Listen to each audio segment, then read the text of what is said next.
Hello, friends. Welcome back to Playing Tribute to Ace Attorney Investigations 2. Fan translation, Prosecutor's Path, where we're technically not a prosecutor because we gave up our badge in the last case, and we have been called out on that several times. But in our pursuit of truth, we will continue to investigate because we've got a lot of things to wrap up from the last case, like who attacked Kay. And the whole, Red Hood and stuff. We've got some things going on with DeKiller. DeKiller was talking to us, too, and they're like, or he was like, do you know, what was really going on? And then, maybe he also killed the president, but he was given that job by somebody, so maybe that person killed the president? I don't know. But the president is dead now. That's what this case is all about. President Zheng Fa may have been squished by a giant cow head. If you didn't see part 1, you need to go see part 1. There was so much being thrown at us last time. So we are going to go and we're going to talk to Judge Justine Courtney right now. There she is.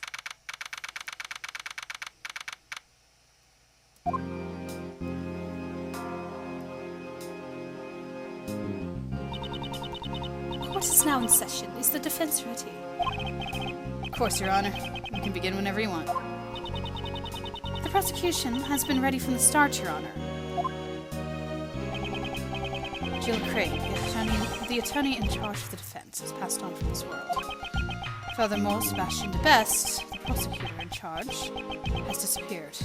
Oh, poor kid. And so Francisca and Mr. Shields have taken over their duties.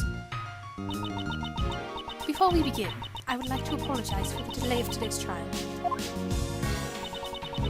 As the crime took place in the prison, a place where justice is normally administered, and a defendant was a warden of the prison, further exacerbating the situation.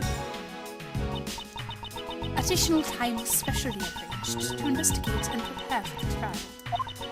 In addition, the defense attorney in charge of the case, Jill Crane, has recently passed away. Due to these circumstances, the trial was further delayed.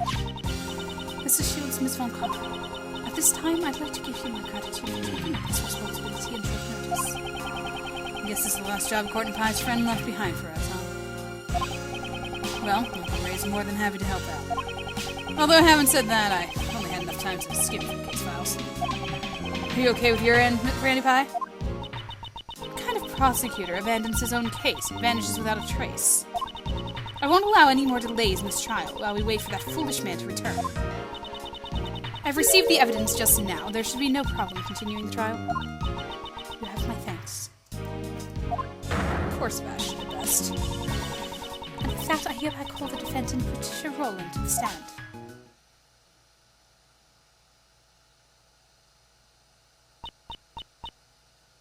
I forget what I used for her voice. She was like a... I think she was, fancy, whatever. And now then, would the prosecution please give us their opening statement? Very well, Your Honor. The defendant... Please wait, Your Honor. What is it? Well, there's something I'd like you to fill me in on. Just what exactly am I doing in a place like this? Then perhaps you would do well to listen to the opening statement. So if I listen to it, I'll get it, huh? Okay then, let's hear it. That was the plan from the start. Now, if you would kindly shut up and listen.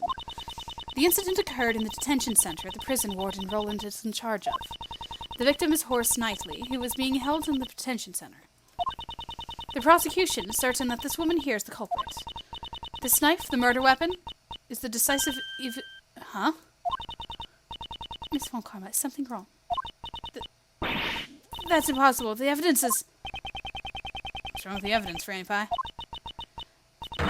The knife's gone! The chisel with Dogen's bell attached to it is missing too! What? This goes more than just the previous case, doesn't it? Order! Prosecutor Von Karma, what is the meaning of this? I don't understand it either, Your Honor. If there's no evidence, then I suppose there's not much reason for me to be here. Some prosecutor can't even hold on to one little piece of evidence. What a dunce. What kind of sneaky craziness? She was Wasn't her whole thing that she did it because she thought that that guy was under the thumb of the assassin, Dogen? And she was, like, desperate? But now she's sounding very manipulative and sneaky. I only received everything that the previous prosecutor had. Ah! Here's the culprit. Is that pampered prosecutor, the boy Blunder. Hey, Courtney Pye. What is it? Your Honor, considering our predicament, what say we postpone the trial until later? Overruled! The defense proposal is overruled. Courtney Pye? I know, right? It can be troubling for me if this trial were to be delayed any further. I just want everyone to know that I'm innocent. As soon as possible. Objection! Innocent? I've had more than enough of your foolish... And besides, you don't have any evidence, right? I recall a certain saying, in court, evidence is everything. Wasn't it? Since there's no evidence, that would make me innocent. It's not right, Your Honor. That is correct. What? What is happening right now? Okay, wait, now I'm feeling like Courtney is super sketch. Why? What is happening right now? The prosecution has not pursued sufficient evidence to prove the defendant guilty. As such, I hereby find the defendant, Patricia Rowland. Objection! Hold your horses, Courtney Pye. You can't just declare her innocent all of a sudden. Is something the matter? For the defense to object to a not guilty verdict. Well, I mean, even if you must know that the warden over there is guilty, right? You were there with us when we found the murder weapon. Mr. Shields, the judge must remain impartial in handing down a verdict. That is why I cannot allow myself to get caught up in my own personal feelings. The person who was present when the murder weapon was discovered, and the judge sitting before him now are two completely different people. I'm starting to feel like they are two completely different people. You're kidding, right? I can only hand down a verdict based upon the evidence that was presented. Objection! There is evidence, it's just, well, it's not here right now. But a few minutes, that's all I need to find the evidence and return to court without fail. The prosecution requests a brief recess, Your Honor. She's gonna deny it. The defense would also like a recess, Your Honor. Courtney Pye, please. I understand. I shall grant your request. Well, Justine, darling, aren't you wishy-washy today? Yeah, I don't like her. This court will now adjourn for a 15-minute recess, during which the prosecution and the defense shall prepare for the resumption of the trial. Understood, Your Honor. Phew, that was a close one. Court is now adjourned. I am so confused. Didn't we find it together? The evidence? Yes, we certainly did. What's the matter, detective? Looks like the metal detector is reacting to this alligator. Really? Why? Right, he ate the murder weapon. Of course, that's why the metal detector reacted. Judge Courtney, I'd like you to take a look at this. The chisel. Wasn't that just a fake murder weapon? Dogen hid this chisel inside his dog's mouth, and the real murder weapon was hidden in very much the same way. The real murder weapon is in the plant inside the alligator. I wonder if it was stolen by someone. Mr. Edgeworth! I was guessing that was... Don't you? Oh, no, it's... Oh, maybe it was Regina. Mr. Edgeworth! Miss Barry and Mr. Keyes, did you come to attend the trial? I came because I heard there's a really fun show around here. So where is it? The trial for the case I got caught up in was supposed to have already started, but our practice ran a little late. I believe it was somewhere around here, wasn't it? Actually, two key pieces of evidence have gone missing. The chisel and the knife. The trial's in recess now. Sort of like an intermission. You just missed it, Simon. What? What's that supposed to mean? Looks like Simon's going to get arrested again. Eek! No, wait, I can't! I guess Simon is his usual noisy self. Huh? Oh, I think that's Franziska. To think that I would be humiliated like this! She's whipping the wall, probably. And here comes another noisy individual. Now, Franny Pie, let's just take a moment and calm down a bit. Maybe you could put that whip of yours away. What do you say? That foolish prosecutor, when I get my hands on him. My whip is going to give him the thrashing of a lifetime. Yee. Miles, why don't you try talking to her? Not a note, I guess I should probably hear what she has to say. What's going on, Franziska? Oh, if it isn't former Prosecutor Miles Edgeworth. Franziska? Those who have abandoned the path of a prosecutor do not belong here. Now be a good boy and go home. Figure out what you want to do with your life. Still, what are you going to do, Franziska? The recess is only 15 minutes. You're always so calm and collected. Like an anchorman reading off a teleprompter.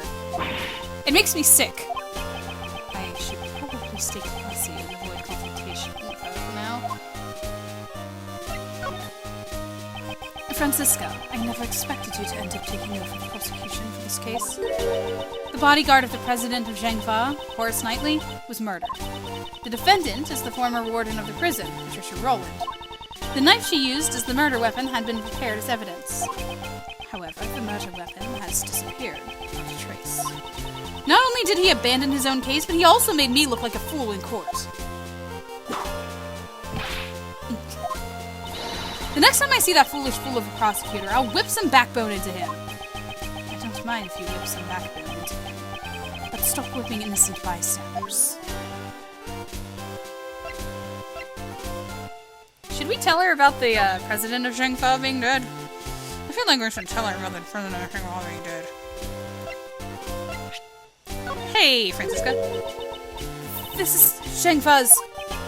Yes, the president of Zhengfa, Ji-Wun Huang. We discovered his body just recently. What are you saying? There must be some kind of mistake. No, I confirmed it with my own eyes. There was no mistake. Then this incident... Did it have something to do with my trial? No, it's nothing of the sort, so we just came here to speak with Judge Courtney. Miles Edgeworth, are you trying to distract me by showing me evidence that is unrelated to this trial? Ouch. My apologies. It seems I shouldn't have shown it to you. Shouldn't have shown it to me? Are you trying to conceal the incident from me? What do you want from me, Franziska? Just, yeah, just what do you want from me?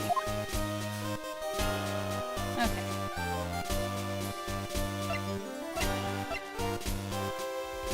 The reason we want to talk to her?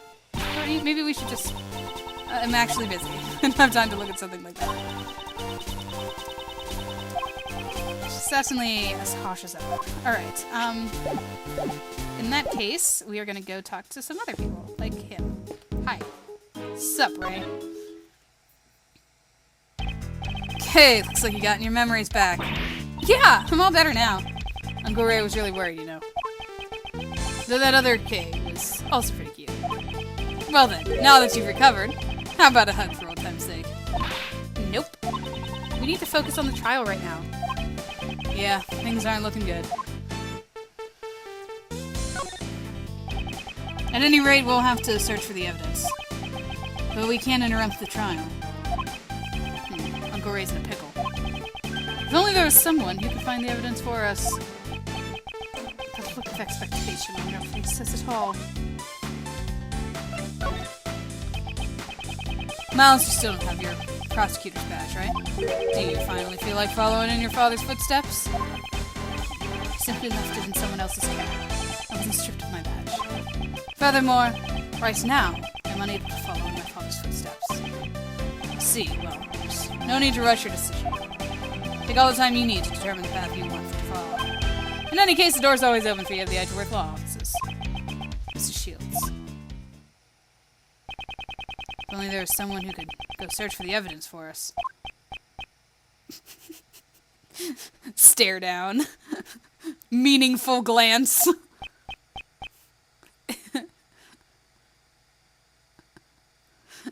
I choose to ignore.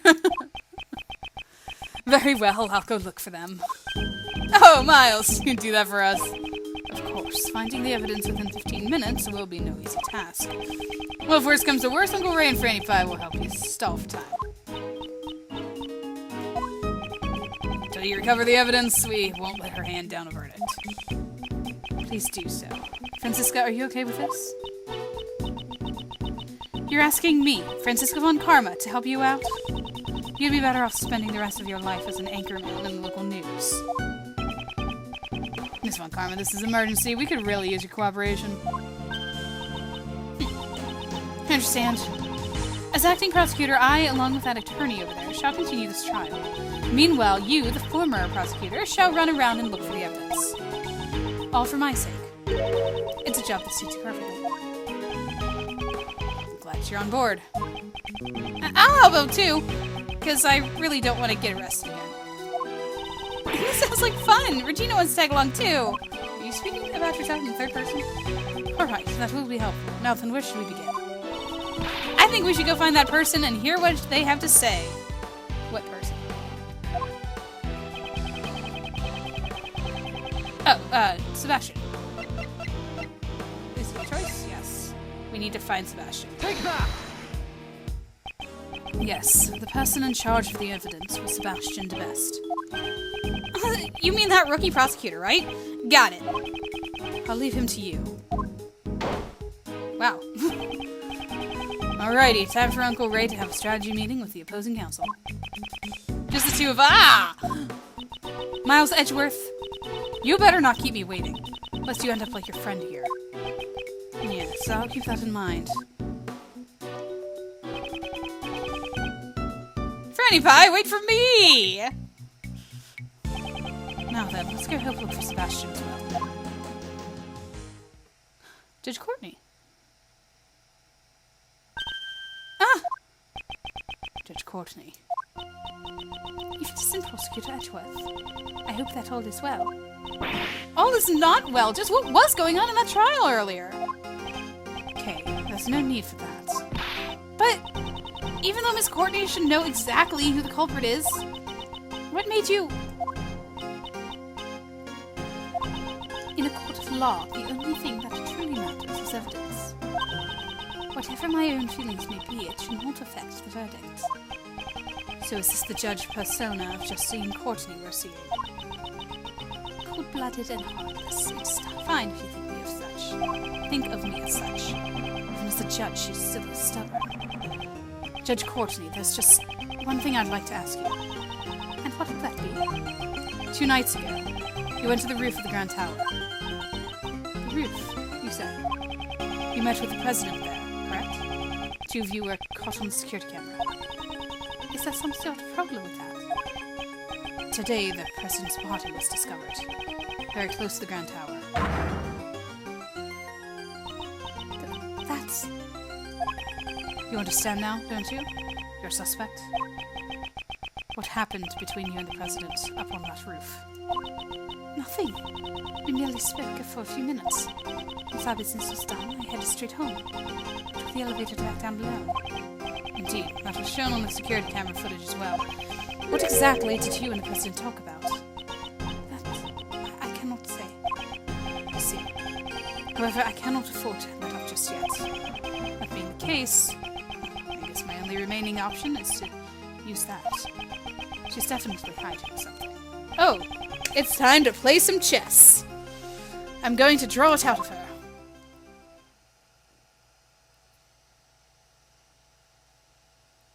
Have we only been doing one chess game in each case? The chess game always stresses me out because I think that I'm going to run out of time and not do well. 2 nights ago, Judge Courtney met with President Huang. Is that her stubborn look? It is true that I spoke with President Huang on the roof of the Grand Tower. However, you didn't discuss business. There's no need to tell you what was said. Just like in the trial earlier, she won't reveal her personal feelings easily. When she's speaking as a judge, it would be better for me to wait and see what develops. Okay, speaking as a judge. That's an interesting line of... Okay. So speaking as a judge, so, like, I don't know, fancy speak or something like that? I don't know. I'm saving because I always get stressed out with this. Okay. Now then, I'll start by asking her what she talked about with the president.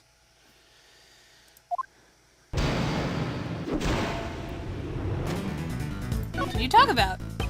Could you tell me what you and the president talked about? Or maybe that's the signal for me? My meeting with the president was strictly business. Oh, I just totally lost her voice. My meeting with the president was strictly business. And since it has nothing to do with you, I am not obligated to answer your question. She's speaking as a judge right now. I appreciate your understanding. Even so, you certainly are a very busy person, aren't you? You're a member of the PIC and the judge as well. You've assisted with the investigations. I am simply fulfilling the professional duties that have been assigned to me. Was your meeting with the president also one of those duties assigned to you as a judge? Yes, of course it was. I am one who lives for the law. I would never act outside of my professional duties. Okay, I think that's a good time to say something. This morning you returned Kay's promise notebook to me. I don't believe that all of your actions are simply done for the sake of your duties. Oh wow, I destroyed it already. Oh, was it just a pawn? It's true, it seems I still retain some immature qualities. I wouldn't call it immature. It was your own personal kindness. Weren't you also distressed when you found out the president had passed away? Yes, it is very unfortunate. Why did he have to die? It seems he was crushed by the head of a monster called the Mighty Muzilla. Excuse me. You see, Muzilla is... Is that true? You mean the president died at the temporary Muzilla film lot? Yes, that's right. I'm surprised that you know about Muzilla. Yes. I had heard about it from Sebastian. He told me that the movie was being filmed near the Grand Tower. I wonder if he's around there. She seems awfully shaken up about that. And I'm also curious about Sebastian, who went missing along with the evidence. She said she wouldn't talk about the president. However, I might be able to get her to reveal her secret. Through another line of questioning, she might be able to talk about Sebastian. She's flustered beyond her, but there must be some reason behind it. Francisca may have taken over the prosecution in Sebastian's place. However, as long as he still possesses some of the evidence, the trial cannot proceed. I intend to carry out a fair trial.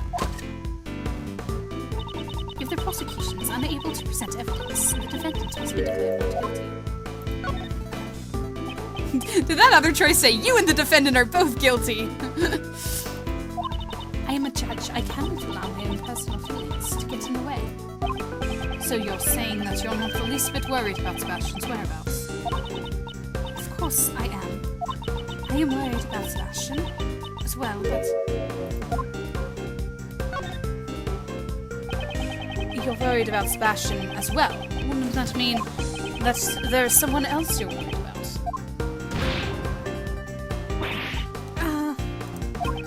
By any chance, would that person have something to do with your unnatural behavior? That's impossible. I am a follower of the law. I will not be swayed by personal feelings. I don't think she's talking to the judge right now. I'm gonna try it. It may be true that those who stand in court have a duty to follow the law. However, we're not superheroes. You and I are only human. It is impossible to completely ignore your own feelings and render an impartial judgment. Ah! It is as you say. As I am now, I cannot hand down an impartial verdict. Judge Courtney, why don't you tell me the truth? Just what am I supposed to do? Oh, that's a new sprite for her. She is overwhelmed with something. For Judge Courtney to become this distraught, I should find out exactly who she is searching for. Up until now, she has been wearing the mask of a judge. This time I should be able to draw out her true feelings.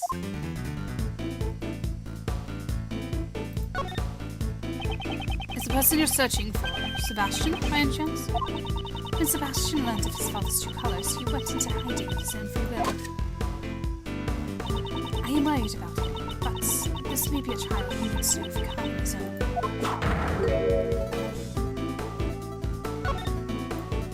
Neither of those options were very kind options. Since he went into hiding of his own accord, he could return whenever he wanted to. Could it be the person you're searching for is unable to return under their own power? In regards to that, my lips are sealed. I'm unable to talk about it right now. When I think about what might happen to that child if I talked. Child?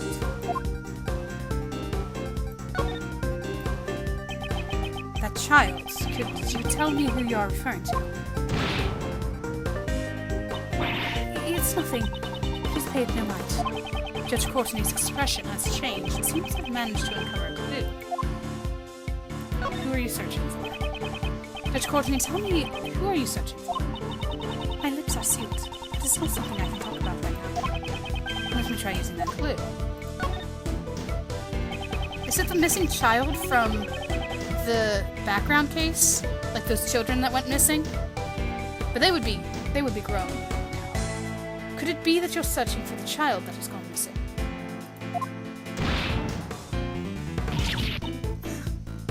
She's like panic-stricken. Look at her shoulders and how she's breathing. Since you said this was a child, I presume they're of a young age, correct? I simply cannot answer any questions about him. That boy has nothing to do with you or with this president's assassination. Please, okay. So, Muzilla. You're searching for the mighty Muzilla. I just thought that was a stupid option, so I didn't do that one. I don't have the time to play along with your jokes right now. It's not a joke. Just a moment ago, you were surprised to learn that the president had been crushed by Muzilla, correct? I was simply surprised by the president's cause of death. To think that he passed away at the temporary film lot of all places. What's wrong with where he died? From the way you're talking, it seems you have a problem with where he died. That's not true. It's just for the president to have passed away at Film Lot, the place where dreams are made. I just thought it would be better if the movie's cast and crew remained unaware of the truth. Why? I'm very sorry to say this. However, the movie's cast and crew are already aware of the president's death. I encountered a female staff member in John Marsh at the crime scene. No, how could it have come to this? She seems to react strongly when it comes to the staff of the Mozilla film. This could be a useful clue. Okay. Who are you searching for? Numbers are sealed. Using the clue. Missing child. Could it be the child? Since it was a child, it's young. I can't say anything about it. Is he involved in the Mozilla movie? We're talking about John Marsh? If it's John Marsh, then it's not the kid that's involved in the case from 7 years ago, then. Because that's still an open thread. Earlier, when Mozilla was brought up, it seemed to be a sensitive topic for you. Is that child you spoke of involved with Mozilla in that movie? Ah! How did you know that? You're usually so calm, yet you seem rather distraught right now. Please tell me, who is that child? I understand. If you come to know this much, I shall prepare myself for the worst. The child I'm searching for is a boy by the name of John Marsh. John, why would you want to know his whereabouts? Well, that much I simply cannot say. Judge Courtney, didn't you say you were prepared for the worst? Even if you don't intend to talk, I am determined to expose the truth. That is my resolve. Why is she searching for John? I must get her to tell me the reason. Are you a fan? Let's start with a fan and then we'll go to acquaintance, because I feel like that's that's the order of things. Could it be that you're a fan of John Marsh? Yes. That's right. I am a fan of John Marsh, a famous child actor who has been called a prodigy. I'm gonna wait. I knew his movie was being filmed in front of the Grand Tower, so the temporary film had been on my mind. I see. I suppose a fan would be curious about that. Did you know that John was at the temporary film lot? Yes, of course I did. He said that they would be filming there all day today, and yes. Did you hear that from him? It almost sounds as if John himself told you in person. I doubt he would give his schedule to a mere fan. That leads us to acquaintance. That's true, isn't it? Please don't pay any mind to that statement. The slip of the tongue. She must be really worried about John. So she's spoken with John. This could be a useful clue. Acquainted with him. Are you acquainted with the John by any chance? Yes, a famous movie star. I doubt there's anyone who doesn't know who he is. I actually haven't heard of him until I met with him today. It just proves you have much to learn. Allow me to give you a lesson. I know everything about him. Oh, do you now? That's interesting. My apologies. I seem to have lost my composure. You tend to lose your calm whenever the conversation turns to John, don't you? In any case, while I may know everything about John, it is a one-sided relationship. Try using that clue. I understand you're worried about him, but aren't you a bit too flustered? You told me earlier that you had spoken with John. Doesn't that prove that you aren't even acquainted with him? How could I have committed such an indiscretion? It appears that John and Judge Courtney are acquaintances. This could be a vital clue. Alright, where is he? Actually, we are searching for John as well. Would you happen to have any idea where he might be? Why would you think that I would know where he is? John and I, there's no connection between us. Let's try using the clue. I don't know what kind of relationship you have with John, but at the very least, the two of you must be acquaintances. Eek! Judge Courtney, won't you allow us to help you in your search for him? No, that wouldn't be allowed. Who won't allow it? The so-called goddess of law. The person who knows where that child is. Kidnapper?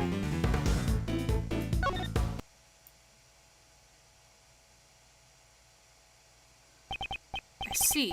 Finally, I've connected all the pieces of the puzzle.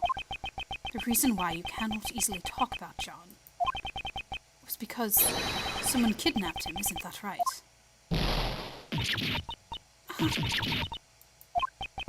Judge Courtney, I would like to hear the truth from your own lips. I understand. This time, I will truly be prepared for the worst. It is just as you deduced. Someone has kidnapped John. As I thought, there was a kidnapping. But that had to have been really recent then. We just saw him. How's John's kidnapping related to you in any way? John and I are mother and child. What? I was unable to learn much about the conversation she had with the president. But I have learned of John's kidnapping. It was an unexpected result, but with that, it's checkmate.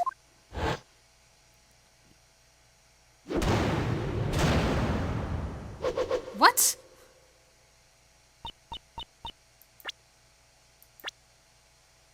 Wait, is that why she's being all sketchy about,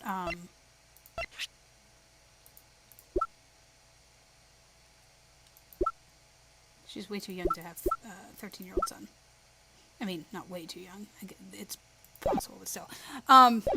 Is that why she was acting all sketchy in the court case? Does somebody have that over her head? I don't understand. What? John is Miss Courtney's son? No way. I mean, he's already so big for him to be your... Yes, John is indeed my son. Please look at this.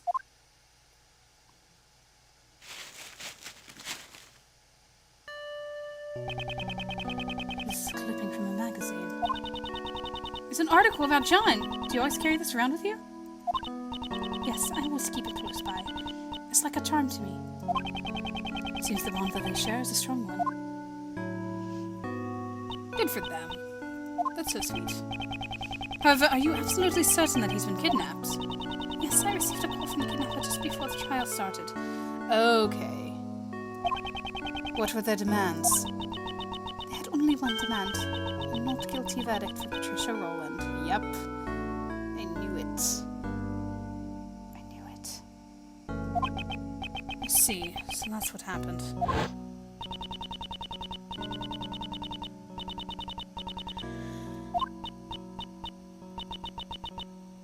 So much for impartiality.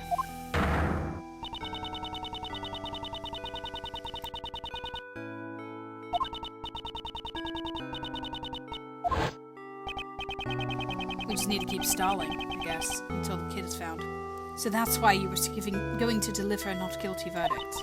I am not qualified to be a judge. A judge must be able to remain impartial and composed above all else. And yet, despite this, in the trial just now, I was about to hand down a verdict that was led solely by my heart. Judge Courtney. The goddess of law must be furious with me. But I simply couldn't do it. I couldn't hand down a fair verdict. If it meant I had to sacrifice my own son. Of course you can't! Okay. A real parent would never abandon their own child. If that makes the goddess of law angry, then maybe the goddess of law is the one who's wrong. The goddess is guilty. Guilty! Isn't that right, Mr. Edgeworth? Indeed, to declare a goddess guilty. We're responsible for upholding the law, but at the same time, we are only human. Nobody would hand down a verdict that would sacrifice their own child. Thank you very much, Miss Verde, Prosecutor Edgeworth. However, I cannot simply run away from the courtroom. Judge Courtney! So this is where you've been. It appears it's time. Miss Courtney! My father, he was a prosecutor. Your father? Yes, he stood in court just like you. And now with all that has happened, it got me thinking. What if my father had been in the same position as you are now? If a prosecutor was being coerced to obtaining a guilty verdict. I know, if my life were on the line, my father would definitely come to steal me back. Steal you back? Miss Courtney, why don't you let us take care of it? What? I'm going to go steal John back for you. As the second Yatagarasu, I, Kay Faraday, give you my word. So the great thief Yatagarasu plans to steal the truth, huh? What say you, Judge Courtney? Will you place your trust in your young great thief? Prosecutor Edgeworth. And if it's all right with you, I wish to help as well. Thank you very much. I know that it's really not my place to ask this of you. But please do whatever you can. Please save John. You got it. Just leave everything to us. Allow me to leave my cell phone with you. You may get a call from the kidnapper at some point. You have my word. I will ensure the safe return of your phone, along with your son. And I will do everything in my power to prolong the trial. But even then, at most, the trial can only last for about 2 more hours. 2 hours, huh? So until 2 p.m. It's our time frame. I must return to court. Miss Verde, Prosecutor Edgeworth. I shall leave the rest to you.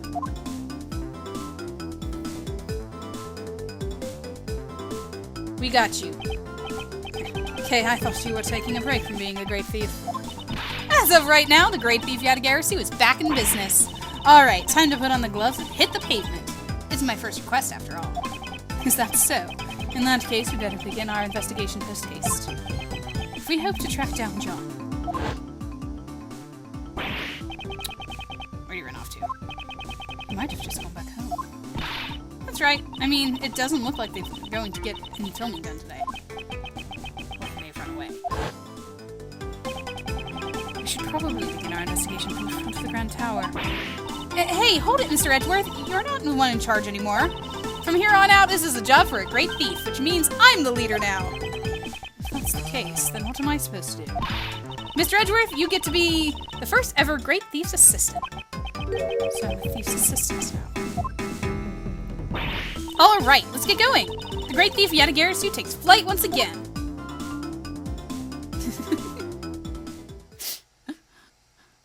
I love it.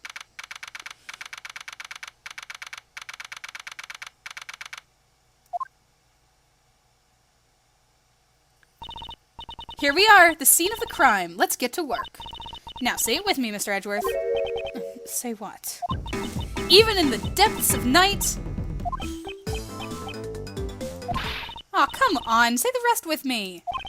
Just why should I do that? Because the Great Thief Yatagarasu has arrived on the scene. If you don't say the introduction, it doesn't feel right. I have no intention of becoming a thief. Fine then, I'll do it by myself. Even in the depths of night, when no other bird dares to take flight, one alone soars to shine the light of righteousness in the world's blight. And that one is me, for I am the Great Thief Yatagarasu. Yes, Kay, I know you are. I, on the other hand, am starting the investigation. You're no fun. We don't have time for fun. I mean, that's fair. We only have until 2 o'clock. We need to begin making inquiries immediately. Oh, it took us 10 minutes to get there. Cool.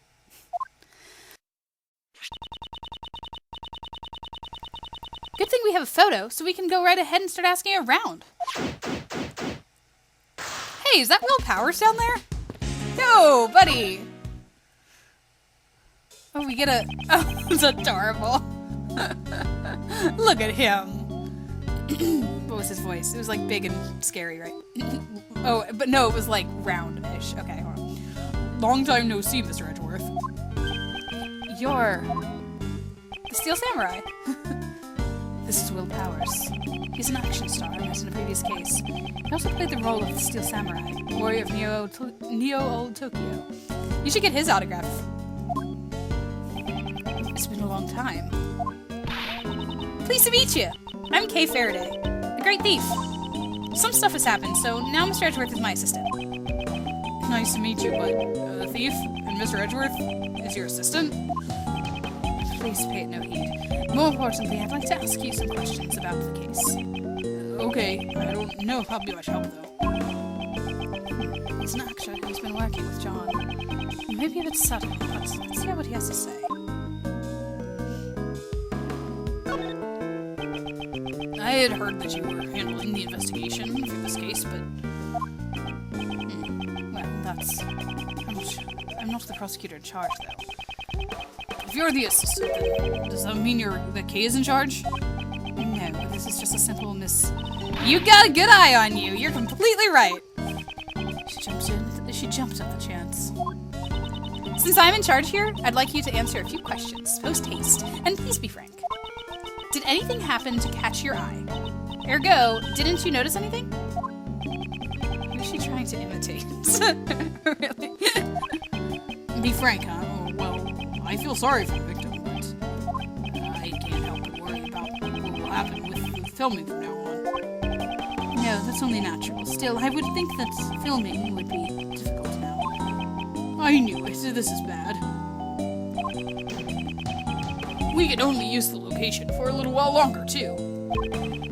Is the filming almost complete, then? No, but construction will begin here soon, so we won't be able to film here anymore. We're only using this vacant lot until construction begins. So the rest of the movie will be filmed at the Clovis Studios. Things aren't looking good. There's even some people spreading bad rumors. Bad rumors? Lately, a journalist has been coming by repeatedly saying, this film lot's hiding a real monster, I reckon. There ain't no use hiding it, and stuff like that. I have a feeling I know who you're talking about. Yeah, I was that photographer from before. It was that photographer from before. You're not actually hiding a real monster, are you? Of course not. If there's really was one, I'd be out of a job. Oh, he must be the monster. He plays the monster. It seems they're putting on a lot of work in this movie. It's because this is our first attempt at making a sequel to an old classic. Global Studios is pouring their heart and soul into this one. I wish they'd put that much effort into making a new Steel Samurai series. Always the fanboy. What role are you playing this time, Mr. Powers? I'm playing the mighty Muzilla. He's the monster. Wow, you're the main character! Oh, well, much obliged. I'm wearing a full body costume again, so my face won't be seen this time either. I see. That costume sure is cool, though. I want to try wearing it. I know. How about next time? You let me get in the costume. Maybe just the horn part. That's not really possible. You can't get inside the horns. Well, I guess that makes sense. I'm not in the Screen. I'm not in the Screen Actors Guild, and after all, the Screen Actors Guild, after all. I don't think that's what he means. All right, let's talk about it. I'd like to ask you some questions about John. About John? Huh. I heard about it from a girl on staff. How he suddenly vanished from right in front of your guys. That's just like him. Does he do that a lot? I'd say so. During film breaks, if you even took your eyes off him for a moment, he'd be gone. Do you have any idea as to where he might have gone? I don't know. I ran into him as he was leaving the film lot. What? Really? Where did John go? I saw him get in the trailer, but when I was checking the equipment, he was gone again. The trailer. There might still be traces of him left behind. Mr. Powers, could you show us the trailer? Sure thing. It's a bit of a mess right now, though. Let's take him up on his offer and examine the inside of the trailer. To the trailer!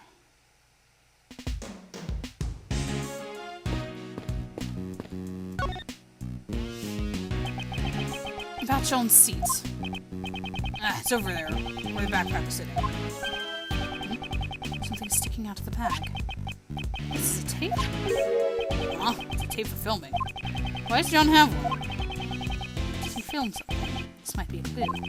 Is there any way to check its contents? We have a monitor to look over the footage that was filmed. We can use that.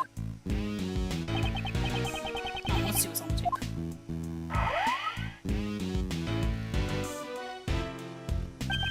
Yeah, see, it was the camera, the crane. Gordy was the camera and he was practicing. It looks like when John was practicing. John was practicing by himself.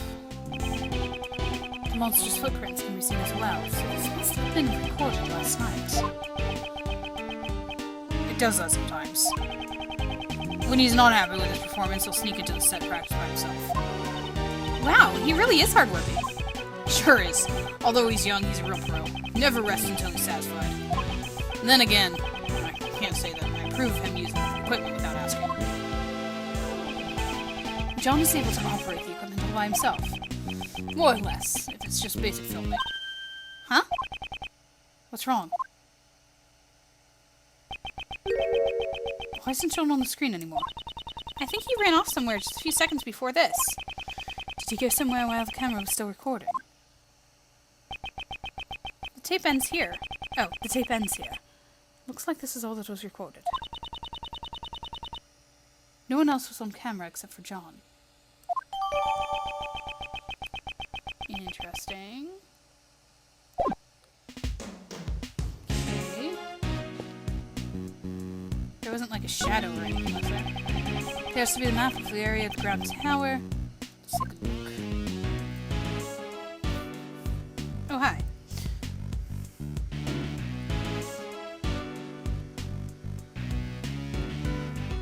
So I guess this is where... Is this the empty lot? This is the Grand Tower. It's where we are right now. It's a nice building, but I can't say I'm a fan.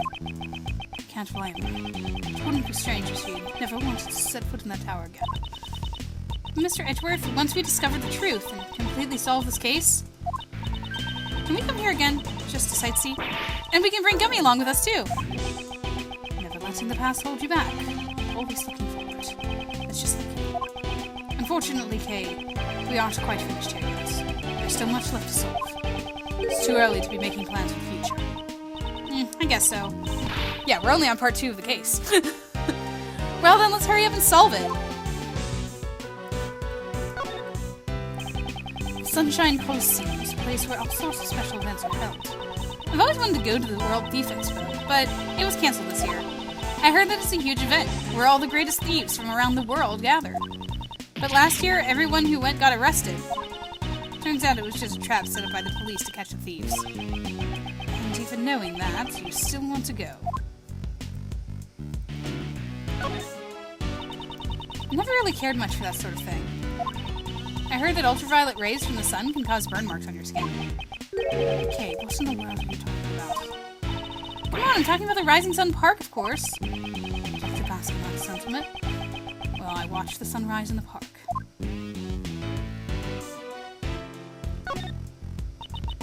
Dusk Waste Management.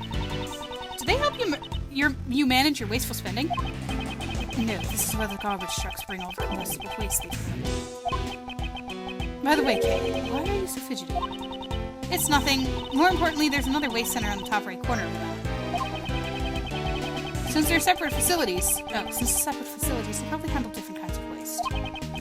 Although there does seem to be a lot of waste management facilities around here. Oh!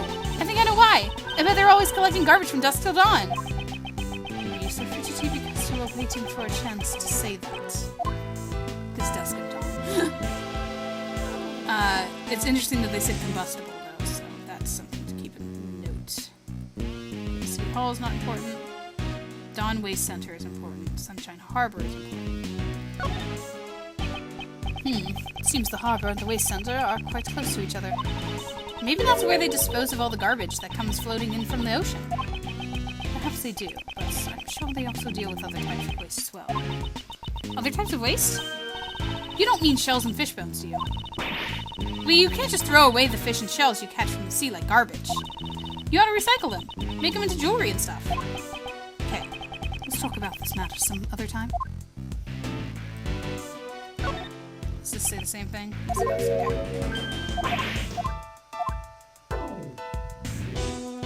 Nothing about Twilight Station. Okay.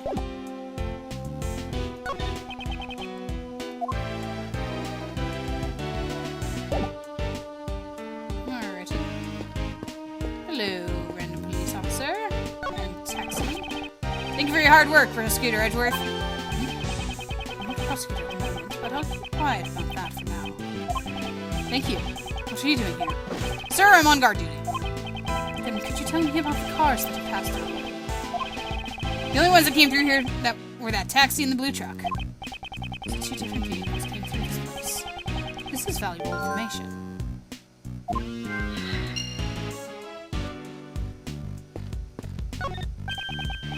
Hey buddy, what's wrong? Your face looks so serious. Have you picked up any passengers yet today? Oh, I sure did, but it was only one group. What do they look like? There's a pair of men. They're both wearing black. Did you happen to see a small boy with them? There's a picture of him. Nope, it's just the 2 guys. I understand. Thank you for your cooperation. I was hoping you would have some more information for us. But I guess not. Oh. That was actually information that I'm putting in the logic. Interesting. Hey, John! Guess he's not here. This basket looks pretty suspicious to me, but it certainly does. Huh? What's wrong, Mr. Edgeworth? Why are you touching the truck? The truck's body is cold to the touch. It seems to have been parked here for some time. You can figure all that out just by touching it? Considering the length of time it's been parked here, the driver must not be nearby. I suppose we won't be able to ask them any questions until they return.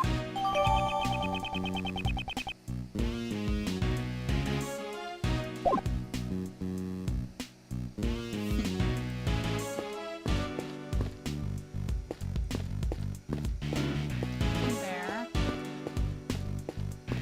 Nope. It's still 12:10. Don't worry, we've got plenty of time.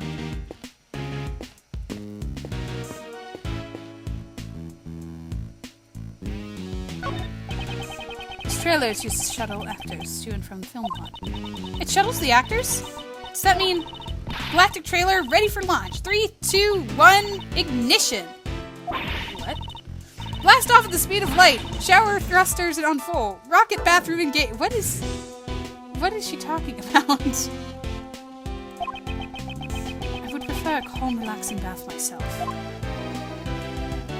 I don't even know.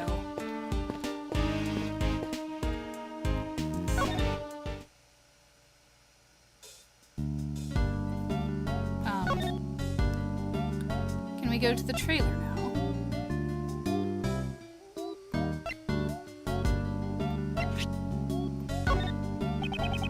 What can I say? It gives you a good sense of the film lot, doesn't it? The entire cast and crew are all pumped up for the work. Even more than usual. Despite all the hardships. We're never without a smile. It's a really nice atmosphere. And now this happened. Although there's nothing I can do about the interruption of the filming. If I solve this case, they might be able to resume filming. In that case, there's only one thing for us to do. Go to the trailer. But he's not letting us in the trailer. See if he knows about the blue truck. What's that supposed to be? Might be able to help you if it has something to do with acting or stunts, but... Appreciate that, however, this has nothing to do with acting or stunts. That's too bad.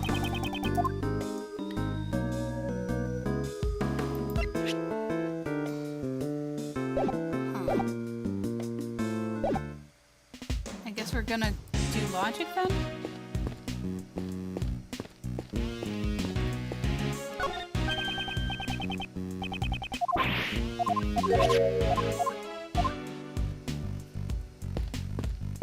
Unless there's something to deduce here.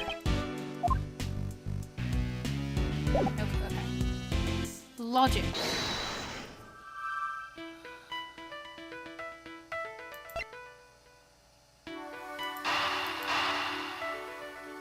They rode the taxi, so it's connected in that way. Nope. Clearly not.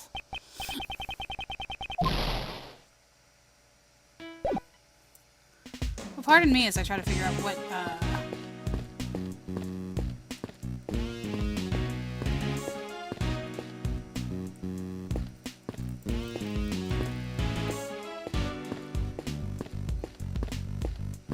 because I can't move anywhere else. He said he'd take us to the trailer. He said it in this conversation. So let's see if I just went too early or something and locked the game up. Get in the trailer.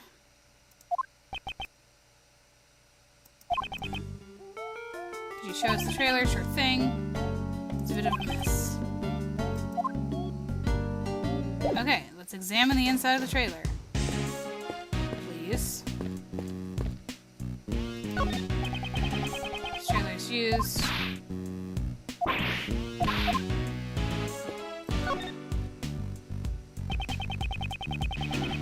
Okay, so film equipment has been placed here. Are you filming today? No, we had to stop filming for today. Since the box has disappeared. Oh, okay. I guess I just looked at something different. A box? What is he talking about? Yeah, there was some equipment in that box. I take my eyes off of it for a few seconds, and look what happens. So, there's a thief among us? Exactly what was stolen? Nothing much, actually. Just the box is missing.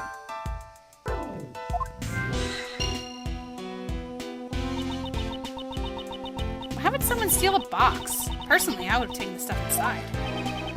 Probably wanted the box more than whatever was inside it.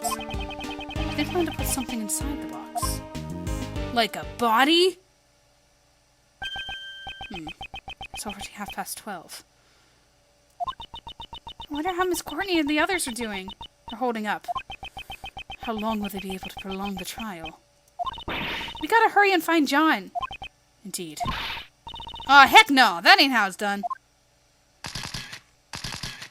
Hey, she found her friend. You ain't gonna catch a scoop like that. Sorry, Chief. What am I always telling you? We're beasts. Scoop-eating animals. The scoop or starve. No story, no glory. You gotta get fired up. Yes, sir. As expected of my mentor.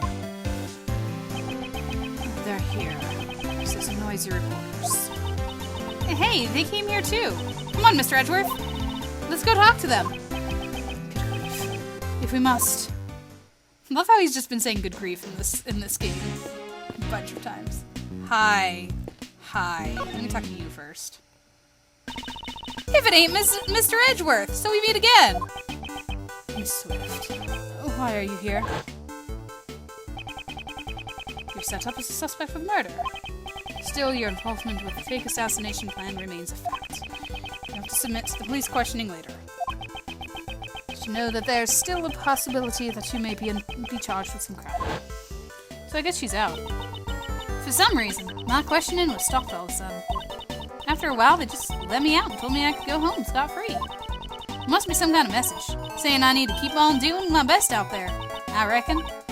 Well, they did give me a pretty stern warning not to reveal anything about the case. In the official statement released to the public about the assassination attempt, Miss Swift was not involved. That must have been the reason why they let her go. But Mr. Edgeworth attempting to silence Nicole like this, it's like trying to plug a leaky dam with your bare hands. She was quick to say something so harsh. I quickly put together the full details of everything I knew about the case. Sprinkled in some of my own dramatizations and brought the article into a publisher. But for some reason, I haven't gotten any replies yet. Were they pressured to keep quiet, or were her dramatizations simply too much? Both are probable, so I'm not sure which is true. And what information were you trying to collect here at the Grand Tower? Mr. Edgeworth, you still don't get it, do you? If you want to ask a reporter a question, you gotta give her something first. Do you mean information that can be used in an article? Bingo! Give me some info, we'll make a good article. If you ain't got something like that, I guess we won't be talking. I'll send you some information about John. I'll show her that piece of evidence. Try asking her about him. Picture?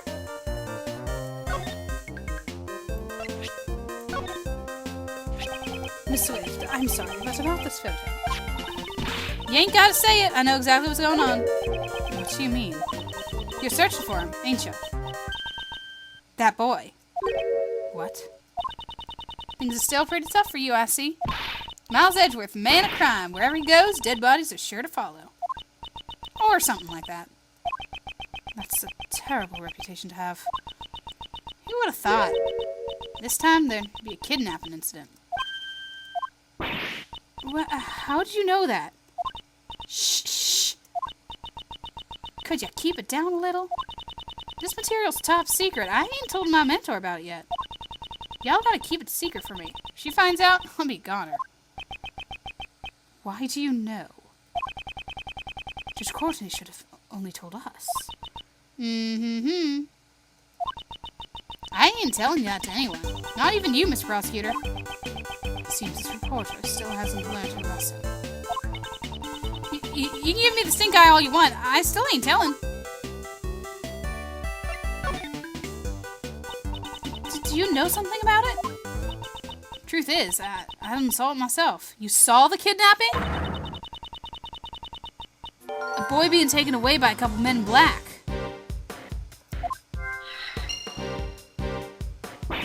What? Where'd they go? That, I don't know. They were too far away, so I lost sight of them. Darn it. But at least we know what the criminals look like. Yes, a pair of men in black. That's information that I can link with logic.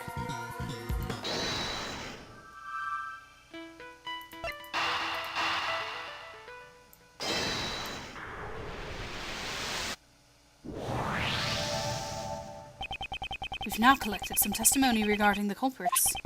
Miss Swift says she saw 2 men slip away with John. Furthermore, the taxi driver says he picked up 2 men in his taxi. They must be the same guys! It seems likely. However, there's still a problem. According to the taxi driver, the 2 men were alone. John wasn't with them.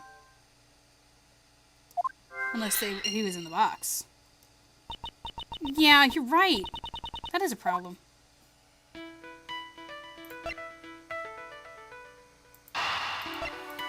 Am I jumping logic? I might be jumping logic. I might have to wait on this one. Oh, okay. It's letting me do it. Cool. What if the kidnappers stole the box? Ah, you mean they... Exactly. They took it in order to carry John inside it. John's a tiny kid, after all. Then the reason the taxi driver didn't see John was because... It's likely he was put in the trunk as the kidnappers' luggage. But why did they need to go through all the trouble of hiding him? At first, the kidnappers must have intended to abduct him without being seen. However, they didn't anticipate all the policemen in the plaza. Ah, I see. If they tried to just walk away with him, they would have been spotted.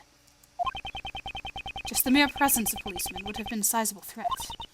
I get it. In that case, we've got to ask the taxi driver. Right, let's go talk to the taxi driver again. Oh, there he is. Did the two men you told us about earlier have any luggage with them? Yeah, they stuffed a huge box into the trunk. Then that's that. Those guys must be the kidnappers. Do you remember where you took those men? Sounds to me like something serious has gone down here. If you like, I could take you to the same place I took them. Let's do it, Mr. Edgeworth. Yes, thank you for your help. No problem, I'll just leave it to me. Alright. Let's go driving. Let's see where we end up. Nice. Ugh, that taxi drove way too fast. I don't feel too good. Where are we? Mr. Edgeworth, are you alright? Your face is really pale. Where are we? Are we at Gourd Lake? Because I don't know whether he's been to Gourd Lake since the incident. I'm fine. Oh, it's just a house. The driver said they came to this house's garage. This must be where those two men brought the box. Mr. Edgeworth, look at the nameplate on the door. Nameplate? What? Blaise de Best. So this is the chairman's house. Does that mean the one who kidnapped John was Blaise de Best? But he's arrested, right? He should have already been arrested, though. The garage door is unlocked. I really do have a good eye for this sort of thing.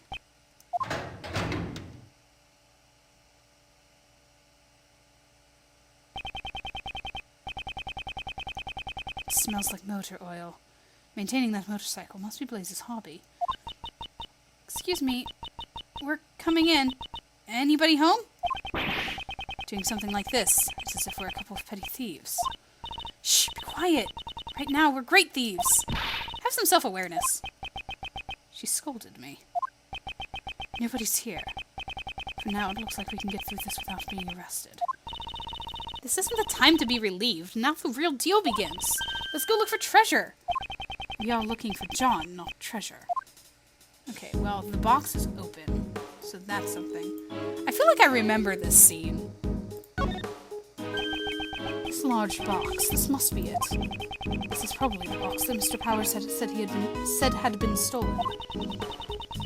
So John was stashed in this box and then transported all the way here. Please don't talk about people as if they are objects. However, if that is the case, there is also a possibility that John is still somewhere in this garage. Okay, let's go look for him. Our honor as great thief and her assistant depend on it. Good grief. Wow, this bike is so cool. Look at that! It has a skull for a headlight. It seems the eyes light up when you turn on the headlights. Ooh, well, I'm sure its eyes don't glare as well as yours, Mr. Edgeworth. My eyes don't actually emit light when I glare, though. What's happening over here? Mr. Edgeworth, there are huge bags of flour here. If I had some water and a rolling pin, I could make some noodles by hand. I'll slightly undercook them, so they have nice, firm, al dente texture. Okay, these are bags of cement mix, not flour. When mixed with water, it would harden, so it's something you'd want to sink your teeth into. Oh, I guess cement noodles just couldn't be cooked al dente. No, they shouldn't even be cooked in the first place. What's going on over here? Really nothing? If you insist. I found something good! These are mechanics gloves. Is that dirt or is that yellow? Also, what's the that the concrete from, like, the footprints? Also, wow, the fingers say death. Oh, the A is partially faded. I wonder if that's going to be important later. These are mechanics gloves. You wear them during vehicle maintenance, or when you are working with machinery. They look really stained with motor oil. It is yellow. However, they are also horribly stained with dirt. The gloves have caused this dirt just from maintaining the bike. I don't really like Blaze, but these gloves are pretty cool. Do you think we could come up with some reason to take these with us? When you say it like that, it makes it hard for me to take them as evidence.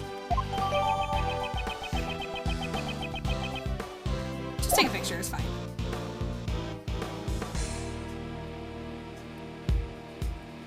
You anywhere nearby there, kid?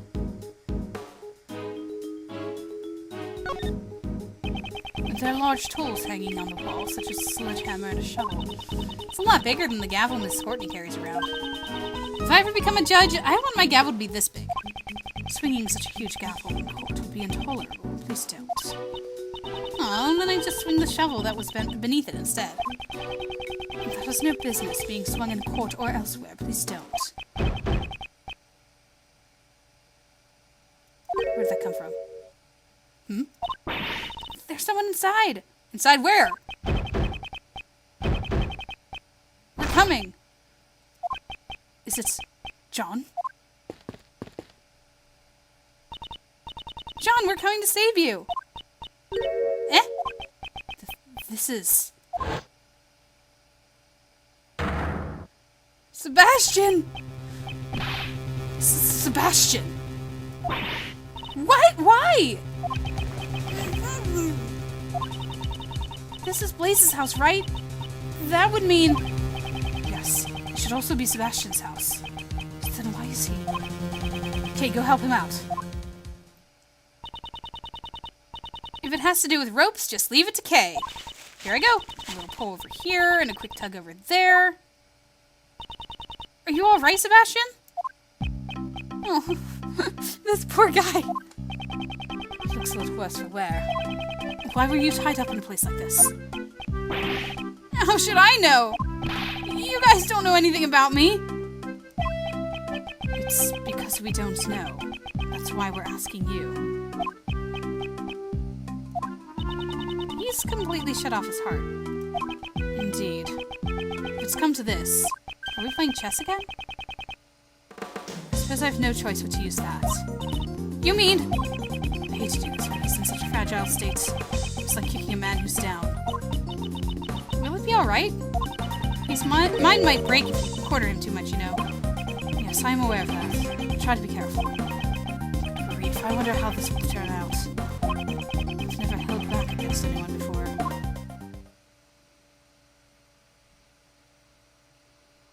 We're playing chess.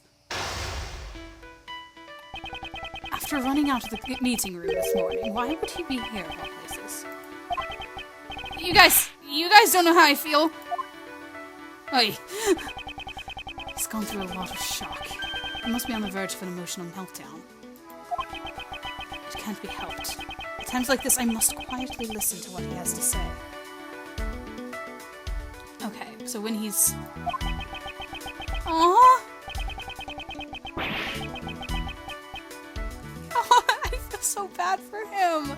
Oh my goodness, that's a new sprite for him, and it's so sad. No one tells me anything. I'm always the only one being left out like an idiot. I should try to answer his questions as best I can. Okay. Quietly listen when he's in tears. Answer his questions as best you can. Man, 2 games of chess in one part. Yikes. And in one case, for that matter. Considering how fragile he is, I won't have much time to spare. I hate it when he says he doesn't have time. I need to ask about his true feelings and try to calm him down post-haste. Alright, I'm saving it again. Okay. Here we go.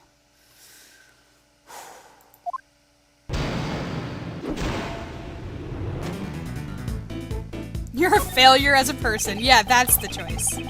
Could you please tell me what's on your mind? I don't wanna. It's not like you'd listen to me anyways. We're going to wait and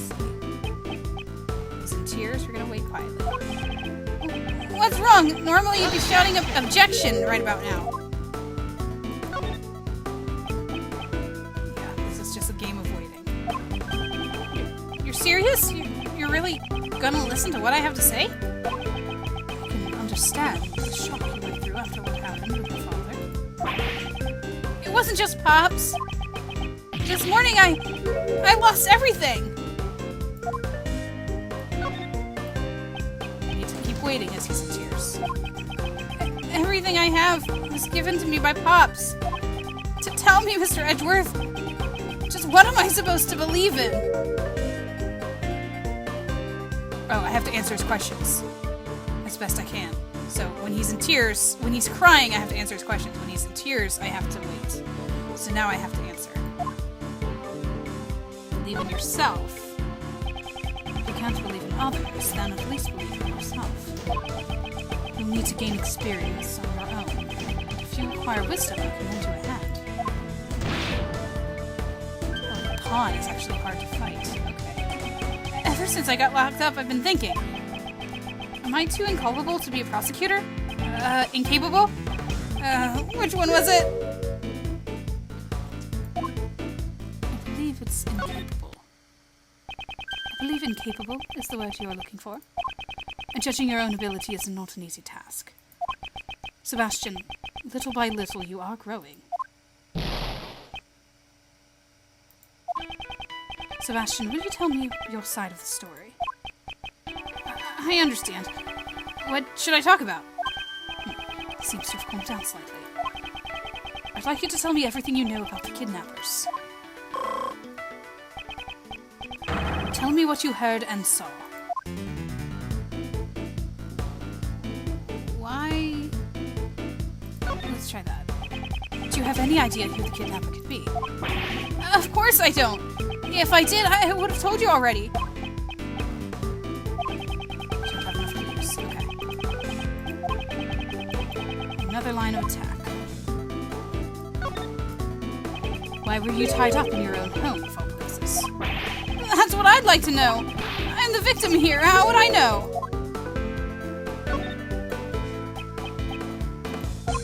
I was really scared being locked up all alone, you know? Did your abductors happen to say anything to you?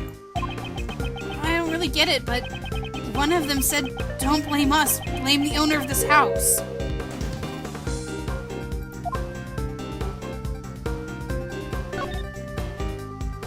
The owner of this house. Wouldn't that be Blaise de Best? Ouch. Don't do that to yourself. Well, Pops? I get it. Someone who hates Pops must have taken me hostage. Well, considering the situation, that seems unlikely. The connection between Blaise and the kidnappers. This could be a useful clue. Do you know what the kidnapper's objective was? What are you saying? What else would a kidnapper want besides a ransom? I don't have enough clues. Okay. Then I go back to who kidnapped you. Any idea who kidnapped you? Of course I don't. I'm the victim, blah, blah, blah. Use the clue.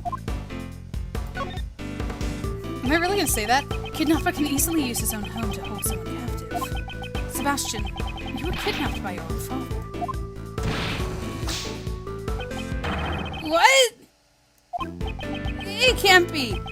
Was he going to kill me because I was a nuisance? I have to answer his question.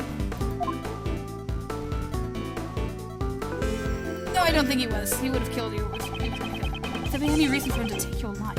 If his son was found dead in his own garage, Blaise would be suspected immediately. I see. Then, why was I kidnapped? Kidnapping his own son. I'm pretty sure he wanted to be after any ransom money. There must be some other reason why Blaise ordered the kidnapping. This could be a useful clue. Oh! The evidence! He has the evidence! Do you know what the kidnapper's objective was? Why are you saying? Here's the clue. Blaise had another objective. Kidnapping his own son in order to demand a ransom wouldn't make much sense. Oh, stop doing that to yourself, man. It makes me wince every time. Yeah, you're right. Did you notice anything strange when you got kidnapped? soon as I answered their question, they just took me away. What's the question? They asked you a question. Tell me what they asked you. Don't glare at me like that. I think they asked me, do you know Courtney? I see. The pieces of the puzzle are starting to fall into place. Blaze and the kidnappers did not intend to kidnap you. Their objective was John Marsh. They were planning to kidnap Judge Courtney's son, in order to have Patricia Rowland declared not guilty. Justine has a son? And Warden Rowland gets declared not guilty? I suspect the kidnappers mistook you for John Marsh. All of this was just a mistake? He's so much older than him, though. Wait, maybe that's why back then... Did you just remember something? No, it's nothing. Dude, you gotta help me here. Useless anyways, just leave me alone already. Sebastian might be at his emotional limit. I must get him to tell me what he remembered. And try to calm him down as well. Ooh, the hyped up music is freaking me out. Based on how distressed Sebastian looks right now, it must have been quite traumatic. I'll need to help him get him back on his feet. I'm gonna save it again real quick, guys. Sorry, I'm getting stressed out, and I don't want to hurt Sebastian, because I love Sebastian. Now I do, because I just feel sorry for him. So it's more pity than appreciation for his character. But poor kid. Okay, here we go. I need to play it careful. Don't want to hurt him. What do you remember? What did you remember just now? I didn't remember anything. About that guy. Pops? Are you about to say Pops? What if that guy happened to be Blaze? Ugh. Darn it! So this is the difference between me and someone who earned his prosecutor title. I've been wanting to ask you, why did you become a prosecutor? What does it matter? I'm not fit to be a prosecutor anyways. Is it when I stop? Then wait. It's okay. It's okay, Sebastian. Calm down. Say something! You must have some reason for choosing this path, right? No, it's not like that. It wasn't anything special. I became prosecutor for a really insignificant reason. I'm listening. It was just a personal reason. Just like you, I too became prosecutor for a personal reason. Huh? Is that true? But you're a really successful prosecutor. I'm sure that Pops, the PIC chairman, would have been more proud of you than me. Actually...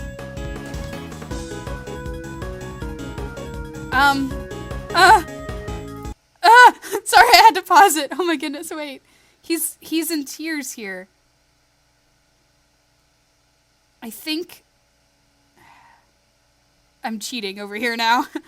You wanted your father's approval, or you wanted to join the PIC, or wait and see. Whenever he's crying, I had to answer, right? I have to answer. So I'm gonna say father's approval, because I feel like that was always the case. I see, so you wanted your father's approval. Okay, I'm good. I'm strong. I thought that if I became the best prosecutor, he'd be proud of me. That's why I just wanted to help out Pops as much as I could. Would you happen to be protecting your father? I don't have any reason to protect someone like him.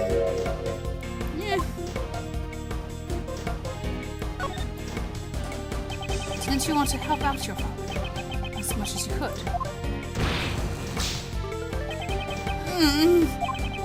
Just once, I only wanted to be useful to Pops, just this once. That way, I could help him regain his reputation. Oh, reputation. You seem to be mixing up your words again. The word you're looking for is reputation. No one's ever told me that before. Your father, who has strayed from his path, continues to add to his crimes. Even knowing that, do you truly want things to stay the way they are? In that case, just What am I supposed to do? You should triumph over your father, who has treated you like a fool. You must stop Blaze before he commits another crime. I never thought of it that way. I want to triumph over Pops. Somehow, it seems he has calmed down once again. Now's my chance to ask him about Blaze's secrets. Okay. I would have made it, even with that pause, because I had a lot of time left there. I will give Sebastian the courage to stand up to his father. I am going to save it again. Because I got past the really traumatic whatever. Takara charges. What is blazing today? Okay, we'll talk about the evidence first, I think. I feel like that should go first, and then blazing Patricia's connection. It seems that the evidence regarding Patricia Rowland never made it to trial. It's the duty of the prosecutor to watch over the evidence. Did you take care of it properly? That's not it! Just listen to what I have to say! Okay, I'm listening. I thought I would keep it in the safest place I knew. What have I done? What's the safest place you knew? Okay, then I do need to go into the connection. Was there some connection between your father and Patricia Rowland? I'm sorry, I don't really know. If a tiny bit helps, can you remember anything at all? I think sometimes they would interact with each other during work, but... Okay, he's crying. That means I need to talk to him. Is there something else? But, is there something else on your mind? Apparently, Pops is the one who recommended Rowland to be the warden. Oh, was there a reason for Blaze to recommend her? Probably because, unlike me, Pops actually cares about her. Oh, unlike me, Pop actually cares about her. Well, Pops has known her since he first became chief prosecutor, after all. What was he like when he was the chief prosecutor? Pops was amazing. He'd look over every single piece of evidence that went through the prosecutor's office. He looked over every single piece of evidence. That's sketchy. Why would he do that? Seems that the evidence regarding Patricia Rowland never made it to trial. Did you take care of it properly? Listen to what I have to say. I'm listening. Safest place I knew. What have I done? Seems to have become unsettled again. I suppose I should lend him a hand. The place you thought would be the safest. Would that have been in Blaze's best sense? Oh, ah! He told me that it would be safer if he took care of the evidence. I'm sorry, but he has betrayed your trust in the worst way possible. Pops, why would he want to hide the evidence? The trial undecided. Blaze's objective was to have Warden Rowland found not guilty by obscuring the truth. Sebastian, you was used by your father. Ah! It's possible that Blaze de Best has the evidence with him. Furthermore, we still have no idea which arm is. I must return to my investigation, post-haste.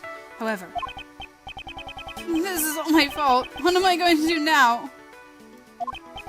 Seeing him like this, I can't just leave him be. He's still suffering in the gap between his ideal and reality. He will never move on until he figures out how to live his own life. Sebastian is about to face his greatest trial. Perhaps this is fate. I shall give him the push forward that he needs.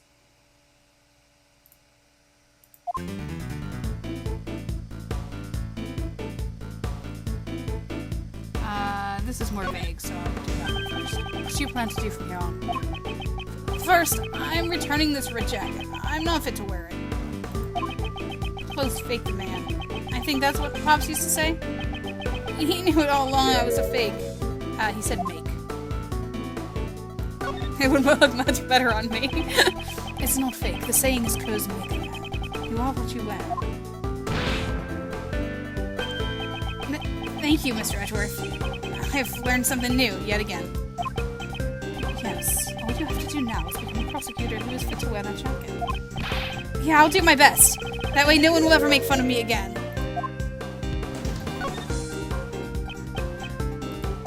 But can I get people to accept me? What do I do? I don't know what to do. I don't have enough clues to proceed with this line of questioning. Maybe we should try another line of attack. Okay, well, he was talking about being a prosecutor, so... Do you still intend to continue as a prosecutor? I don't really know. It's not like I became a prosecutor on my own. Because of that, do I even have the right to continue being a prosecutor? Why not? Whether or not you continue as a prosecutor is something you must decide for yourself. Ah! Only you can determine your path in life. I don't want to stop being a prosecutor. Because if I give up now, I know I'm going to regret it for the rest of my life. So, he wants to continue to live as a prosecutor. He should keep his will in mind.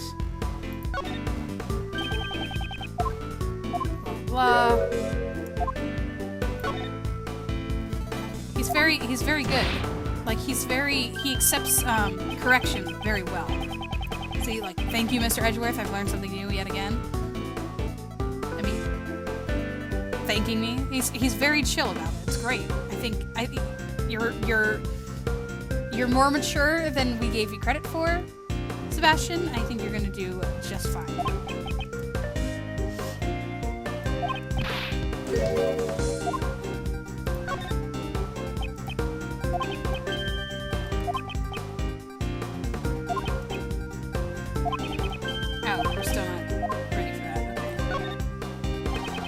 You continue to ignore the truth, just like your father?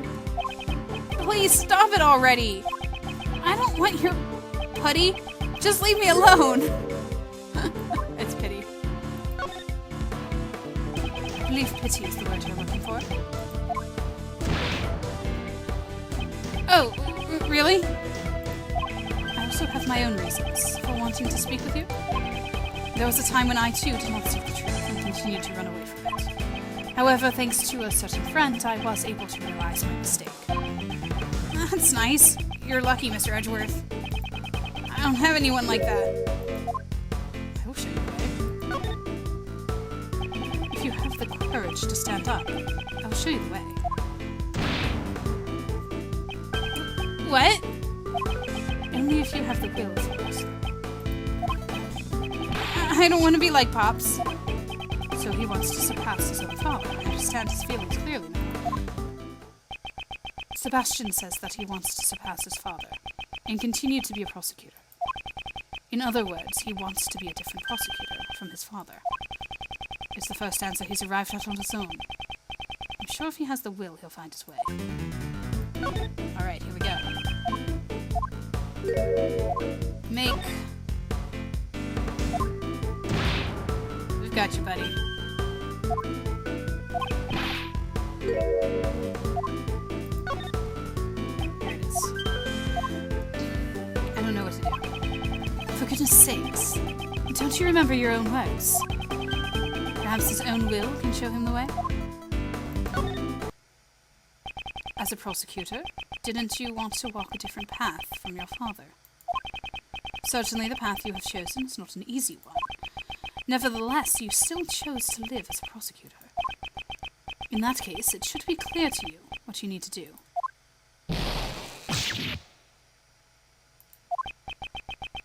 I still question how I live my life to this day. But you, Sebastian, have found your own answer. So believe in yourself, Prosecutor de Best.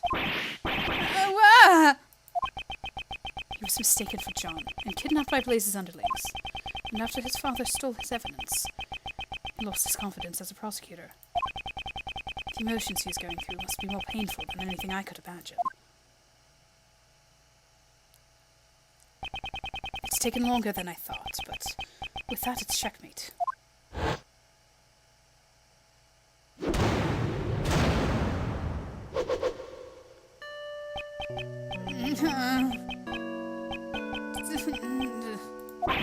Darn it!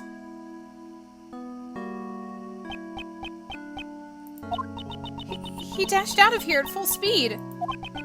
It seems if there's one thing he's the best at, it's running away.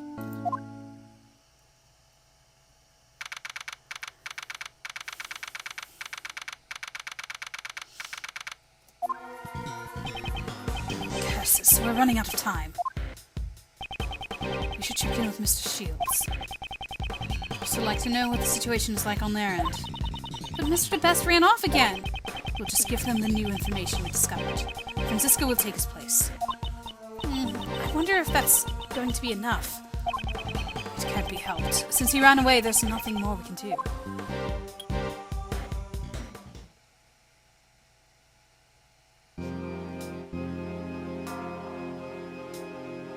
They've just been standing around this whole time? I guess I'll just say it again. If there's no murder weapon, you can't prove the defendant is guilty. Objection! Just because we don't have the murder weapon doesn't mean the defendant is innocent.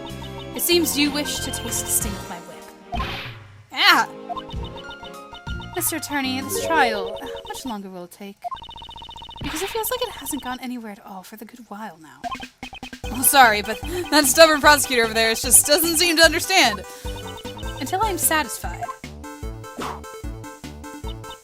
This whip will lash out at you as many times as I see fit. By now, she's probably whipped me once for every year I've been alive. Miles, what's taking you so long?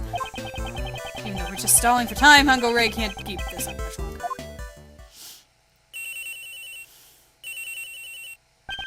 Whoops, excuse me. Phone call. Mind if I take this? I will allow it.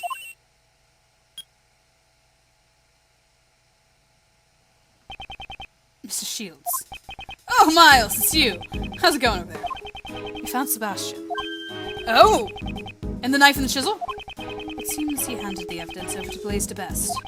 It's very likely that Blaise knows the whereabouts of the murder weapon. Ex-chairman DeBest? Why would Blaise? That I don't know yet. However, there may be some hidden connection between Patricia Rowland and Blaise. Gotcha. In that case, I'll issue a subpoena for Blaise DeBest right away.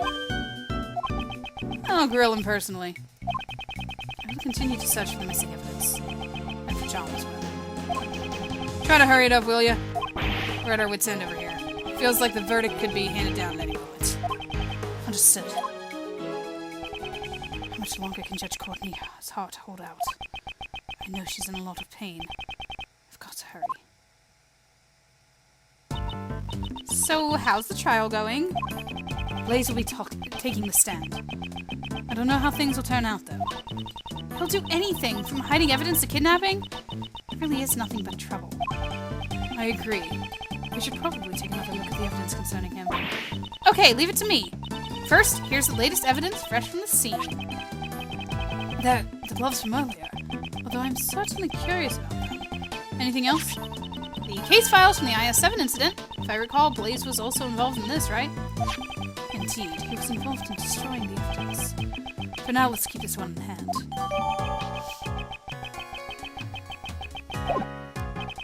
Now then, is there anything else? Everything is coming together! Okay,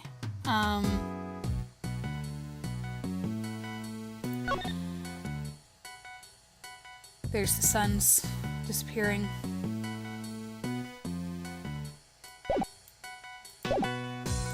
Still a loose thread. Of course, last but not least, we've got this. This is the Yatagarasu badge. Okay, I'm talking about things related to Blaise. Please be serious. But aren't you always going around presenting random evidence too, Mr. Edgeworth? No.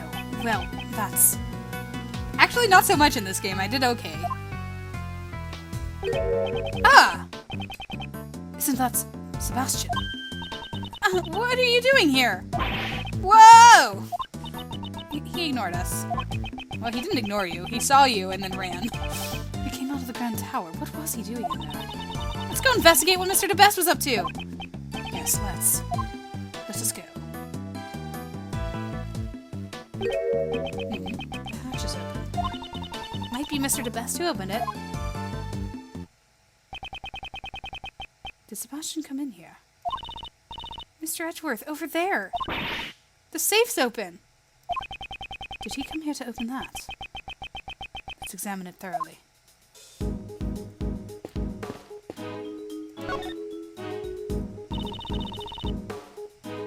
Oh. It's the evidence. See, the chessboard is there. And a ring? What is that?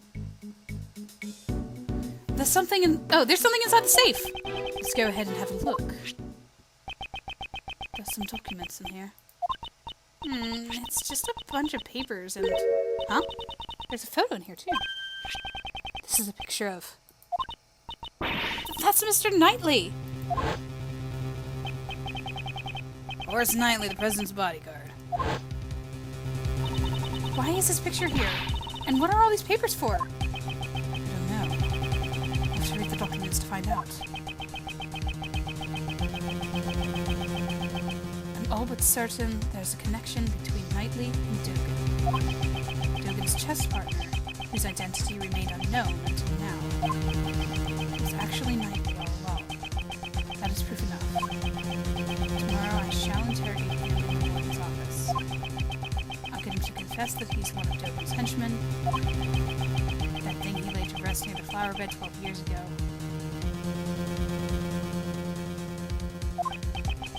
You simply must retrieve it. Seems to be a report about Knightley. Not to mention it was apparently written before Knightley was killed. Horace Knightley was murdered while he was being interrogated in the warden's office. Judging from the contents, this document was probably written by Patricia Rowland. I knew it! The question, however, is who this report was addressed to. The owner of the safe is... the conductor, Blaise de Best. So this proves that Miss Rowland and Blaise are connected. Indeed. However, it's not just the two of them. Huh? Blaise de Best and Patricia Rowland were searching for Dogen's henchman. Sir Dogen, the dog-loving assassin. This means that there is a hidden connection between the three of them. I wonder what it could be. I don't know, but it must be related to this case.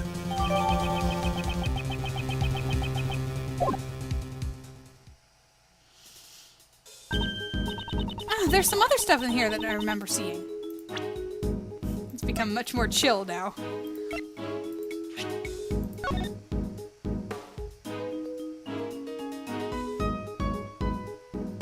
What happened 12 years ago?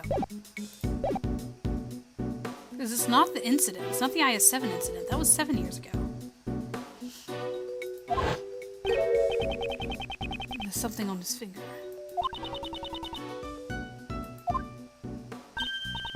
Oh yeah, expensive ring. Don't steal it. Ah! I didn't do anything yet! It's Horace Knightley's... the chessboard and the ring. All of his possessions are inside the safe. So basically all his stuff is evidence from the prison case. Correct. Then the knife and the chisel that vanished might be in here too. Let's see, Mr. Knife, Mr. Chisel... they're not in there. It's because I think Sebastian has it. I guess this is all just Mr. Knightley stuff. I see. That's too bad. Because he was in here, so he opened the safe, grabbed the knife and the chisel, and then ran off. Is he going to trial? Horace Knightley is dead. Edgeworth! This game isn't over yet, you hear me? However, the game is not over yet. Unless I can see it through to the end.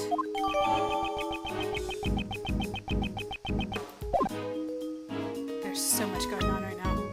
Oh my goodness.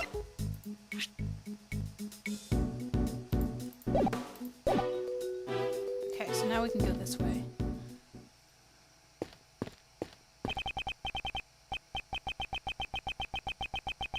Young lady, good sir, might I interest you in some cotton candy? Oh no! There's also ice cream, if that's what you would prefer. You. Shelley DeKiller. It's good to see you all well, Mr. Edgeworth. Well, what are you doing in a place like this? As you can see, I'm selling cotton candy. Actually, it looks like you're selling ice cream. Would you care for some heavenly cotton candy? Even sweeter than death. One bite will send you straight to heaven. That's definitely not something I'd want to buy from DeKiller. The meaning of my message. Have you understood it? Congratulate you on resolving the case, however. Can you truly say in good conscience that it has been solved? Have you been spying on us this whole time? Spying? Heavens, no. I'm simply watching over you. While disguised as a cotton candy salesman. Isn't that the exact same thing? What's this man's objective? Were you the one who murdered the president? No. The contract with my client has already expired. President Juan is a bit of a celebrity in the world of assassins, you see. Over the years, many attempts of his life were made, and yet he stubbornly lives on. He is a robust man, surrounded by flawless security. He even employs body doubles. Robust. Not president? Rotund seems more apt. Body doubles? Is he not actually dead? Is it gonna be like revealed later that he's actually still alive?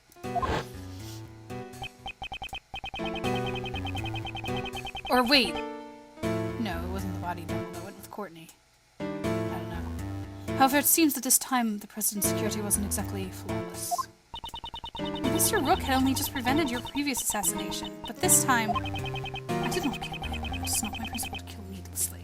I'm also grateful to Rook, a worthy adversary who was connected to me by fate. Thanks to that man, I did not kill a target who had no value to be killed. Thanks to Rook preventing an assassination. What does he mean? My client deliberately gave me false targets. It was betrayal most foul. I'm now searching for my client. In all likelihood, it is the same person you are looking for? Is he saying that his client murdered the president? Just who is this person you are referring to?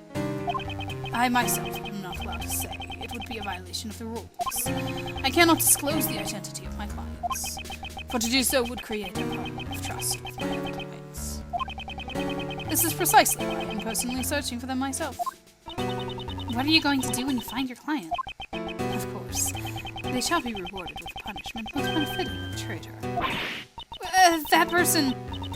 What'll happen to them? I will leave that up to your imagination. It certainly won't be anything pleasant. Oh yes, I will tell you just one more thing. 3 days ago, Sirhan Dogan escaped from prison. What? What? Yeah, thank you, Edgeworth.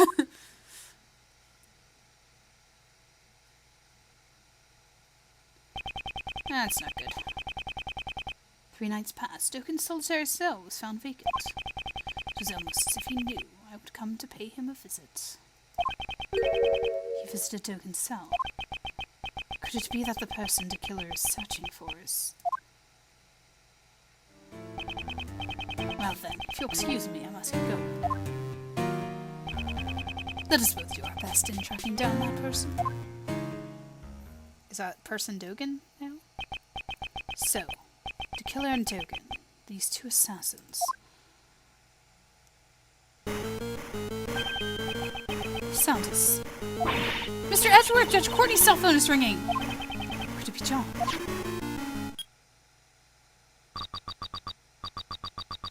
Mr. Edgeworth, how are you doing?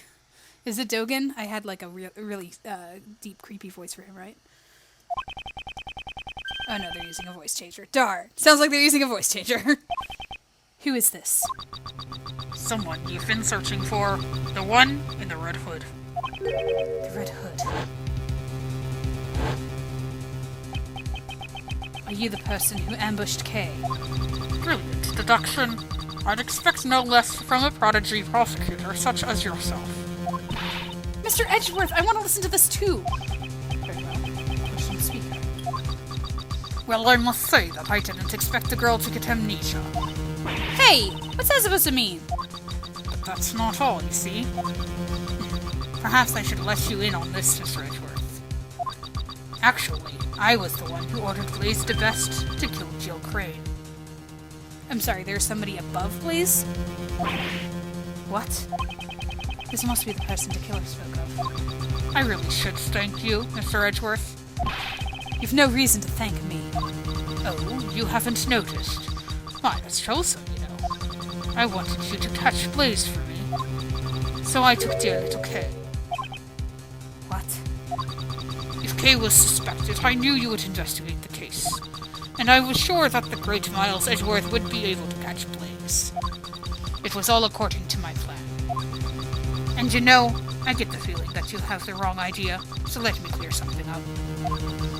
Blaze the Best wasn't the one who kidnapped Miss Courtney's son. Why do you know about the kidnapping? You and Miss Courtney are really quite alike, you know. She even came to visit you in the detention center and got all friendly with you. How could this person know something like that? Judge Courtney was supposed to have visited me using the detective's name. I bet you're wondering how I knew about the kidnapping, right? It's quite simple, really.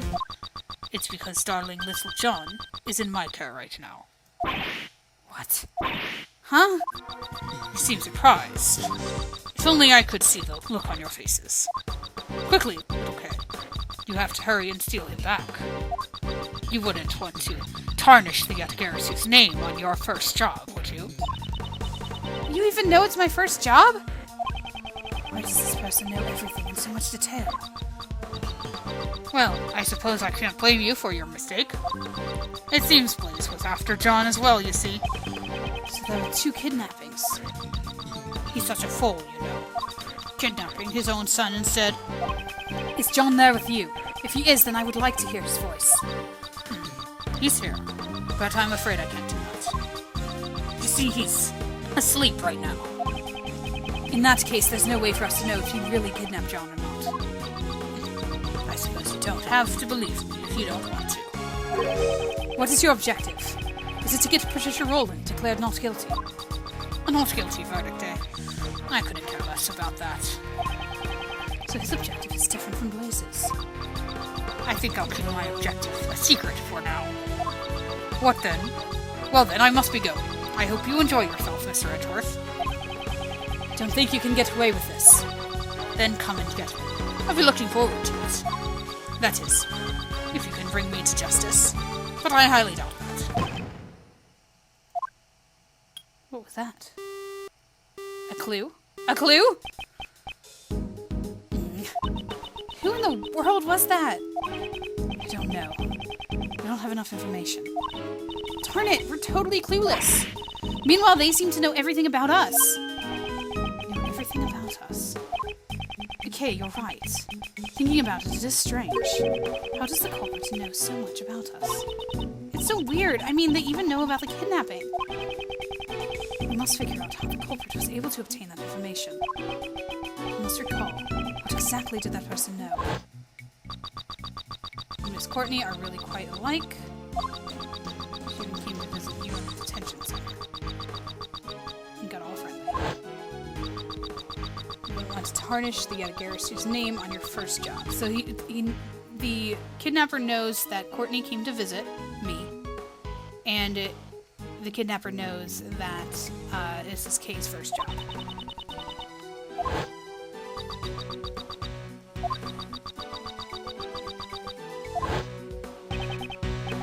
That's it. By analyzing our conversation with the culprit, I figured it out, Kay. You know the source of this person's information. What? Really? You do? Oh. Has been tailing us. Has been taking photos of us.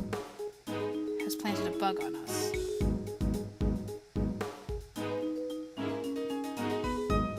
I doubt it's a bug. I think the person's just been following us. Perhaps they have been tailing us? We're being followed? Shadowing a great thief such as myself cannot go unpunished. But isn't that a bit weird? Why'd you say that? Well, didn't the person say they couldn't see the look on our faces? That is true. If they're following us, they should be able to see our faces. Okay, yeah. That's true. So, I guess the bug. There's only one way possible. Because it's definitely not photos. I believe it is highly likely that we have been bugged. Bugged? If you recall what that person said.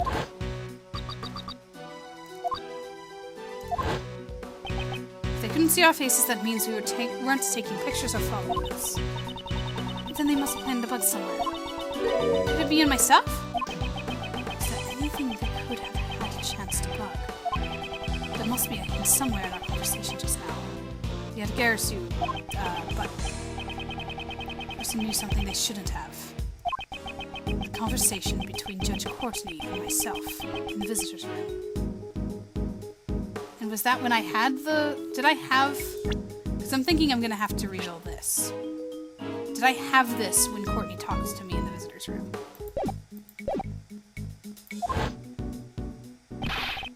Judge Courtney.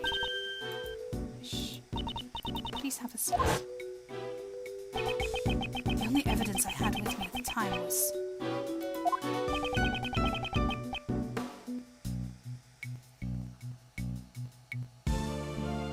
Because what case was that? That wasn't last case, though, was it? I didn't have the Adgarasu's badge, then, did I? I mean, I had to have them. I didn't have Knightley's stuff. I think it was. I think it must have been. Yeah, okay. I gotta go with my gut. The Adgarasu's badge was the first thing that came to mind when they said that the bug was planted. So I'm gonna go with it. Okay, may I see your badge? My Adgarasu's badge? No way! Why not?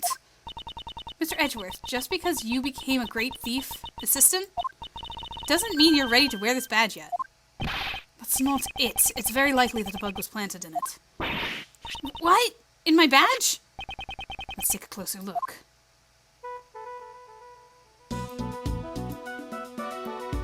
Does it open? It does. This is... It seems like I was right.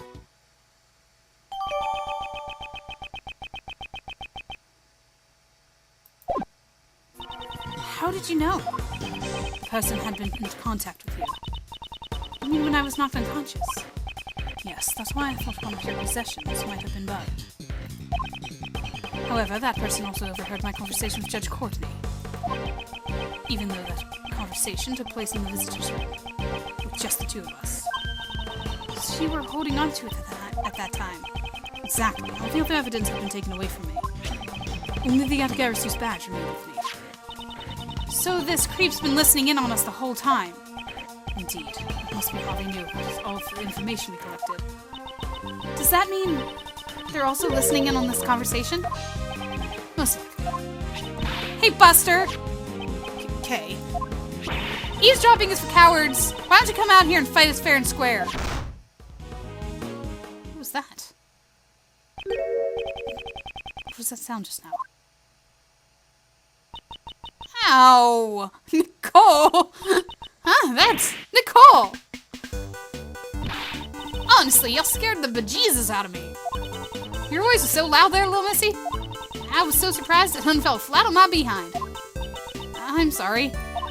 What were you getting so riled up for? You gotta hear this. It really grinds my gears. Yes, yes? Okay. Please just leave it at that. Unless you want to make tomorrow morning's headlines. That was close.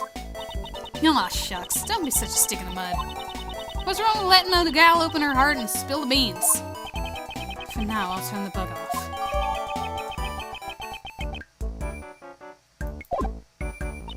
So, did you find the kidnappers?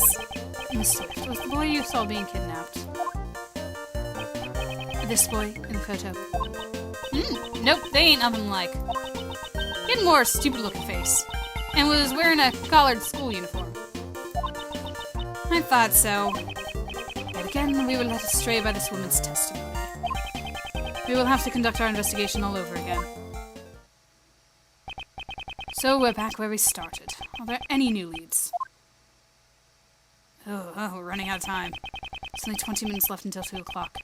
Will we be able to make it in time? Well, the kidnapper doesn't want the not guilty verdict, so we might be okay. Alright, sorry, it cut out. So give me just a second as I bring it back.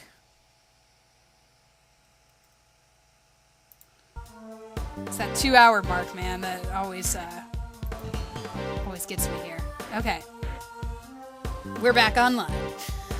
Mr. Edgeworth! Mr. Edgeworth! About that phone call just now! Next. Wasn't there a strange sound at the end? Yes, thank you, Kay. I was wondering about that. A strange sound. Don't think you can get away with this. Next. Then come and get me. Next. If you can bring me the justice. Bring me justice by that boom. Okay. Now that you mention it, it sounded like an explosion. This might be a hint to establish the culprit's whereabouts. I see. The sound of an explosion, eh? I would appreciate it if you stopped eavesdropping on us. Mr. Prosecutor, you're as stingy as ever. First, let's see what she has to say. Oh man, we're on it. This part is gonna be a long one, guys. I hope you're in it. I'm actually not minding it though. There's enough being all over the place that it's not quite like the first case where I was like a little bored at the 2-hour pieces. All my hard work's helped move the case forward. I reckon it's all a good day's work. I'm not so sure about that. We've been chasing after an entirely different person. Indeed. It seems she did not properly examine the photo earlier. What now? Was my info really all that bad? No. Some of the blame also falls on us for relying on a dubious information source.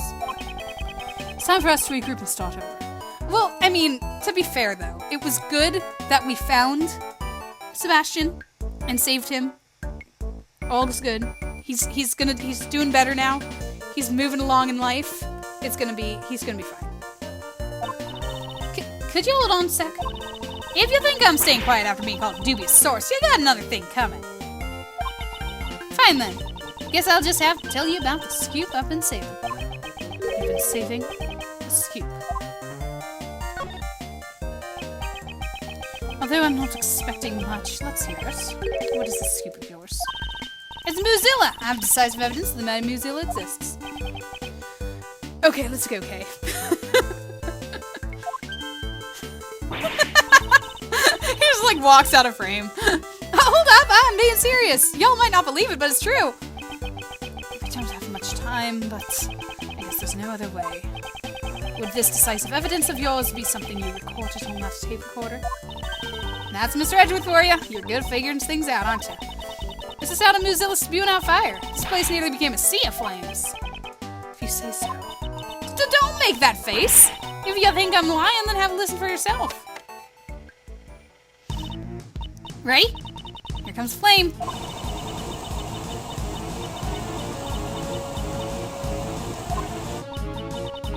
How was that?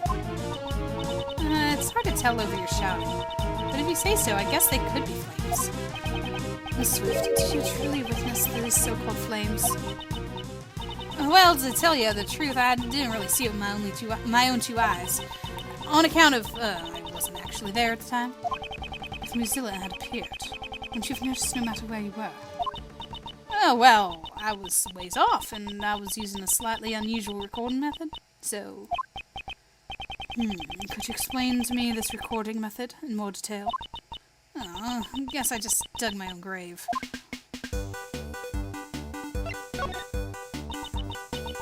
Truth is, I was aiming for a scoop, so I did me some wireless wiretapping.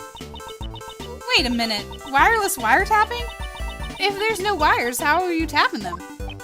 Okay, please don't concern yourself with the semantics. She was simply intercepting wireless communications and listening on without permission.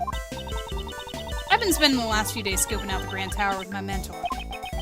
So you are investigating the black market auctions? In that case, you naturally would have tapped the immediate area surrounding the Grand Tower. You betcha! But right then and there, I heard an ear-shattering roar. Finally, Muzilla appears. My heart's pounding. I feel him drawing near. So, everything except the sound is just her own personal impressions, right? In the end, it seems that you didn't actually see anything.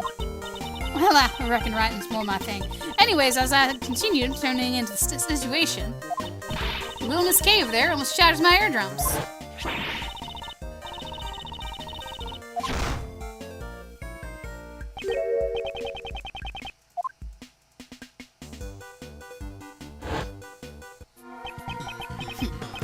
Miss Swift, while you were eavesdropping, you were surprised by Kay's voice and fell over.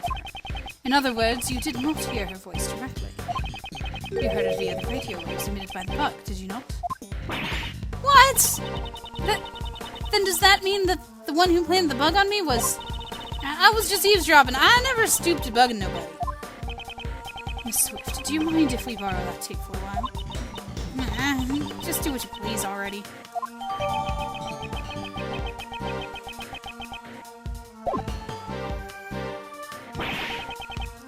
Mr. Edgeworth! Is that...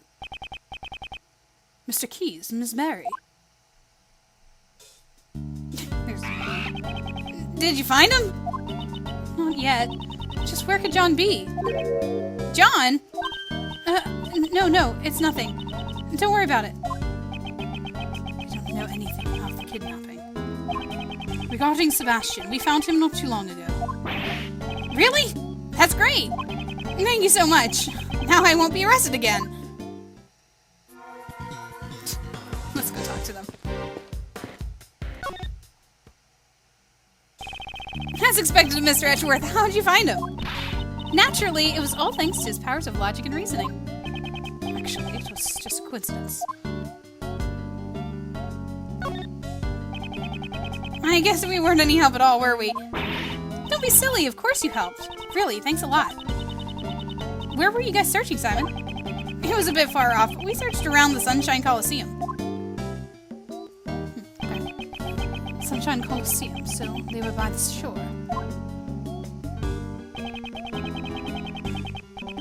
There are a lot of people at that event there, so I thought he might have gone as well. I've recognized this building, and I think the reason that I recognize this building is because it pops up in what I'm going to be playing next in this Ace Attorney series, which is the Apollo Justice game. I wanted to play this first because this came first chronologically, but I think they're reusing stuff here. There are a lot of people at the event there, so I thought he might have gone as well. An event? Sounds like fun. Is it a festival? I want to go too. It was a lot of fun. There were food stands, fireworks, much more. Simon got worn out by all the people in the crowd pretty quickly, though. You didn't have to tell them that. It's settled. Once we wrap up this case, let's all go there. Fireworks, huh? Like a kaboom sound? At any rate, I'm glad you were able to find him so quickly. Why's that? The truth is, our circus show is about to start soon. So I didn't think we would have been able to help out with the search much longer. Sorry to burden you with this one. You also need us to prepare for your performance. No, it's okay. Please don't worry about it. After all, I also didn't want to get arrested again. I'm so relieved you were able to find him, Mr. Edgeworth. Yeah, but the warden still hasn't been declared guilty yet. What? So you're saying there's still a chance I might be arrested? No way. Okay, please don't tease him. Is Regina a separate entity to talk to? Even though Regina also searched with her friends, why has she started talking about herself in the third person? We were beaten to the punch. By friends, does she mean her animals? Probably. If I recall correctly, wasn't the very big circus supposed to have a performance today? Yep, that's right. We've all been practicing a lot for this upcoming performance. Will Simon also be performing? Of course! He's been practicing really hard, even though he keeps saying no way. He even rode on a balloon and did lots of advertising for us. So, Mr. Edgeworth, you should also come by and see Simon's heroics. Very well. That's as if we were able to successfully solve this case.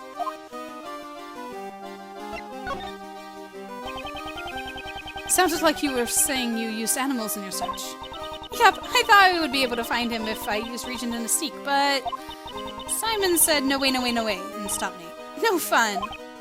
If Simon hadn't been there would probably be a mass panic right about now. Simon, why did you stop her? It would have made the city more fun. Like the circus. Mr. Edgeworth, please forgive me. Why is he apologizing to me? I haven't said anything. Alright, let's do some logic, huh? Because I think that boom sound at the end of the thing is in my logic. Right? Yeah.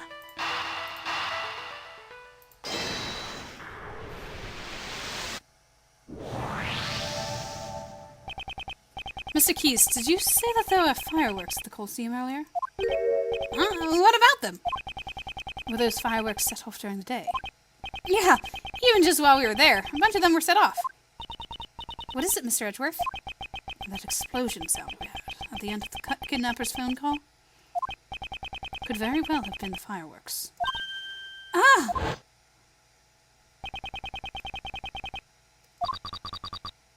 Come and get me. Bring me to justice. Ha ha ha ha ha ha. For the sound to have been picked up by the phone, it must have been fairly loud. So that means the culprit was near the Coliseum.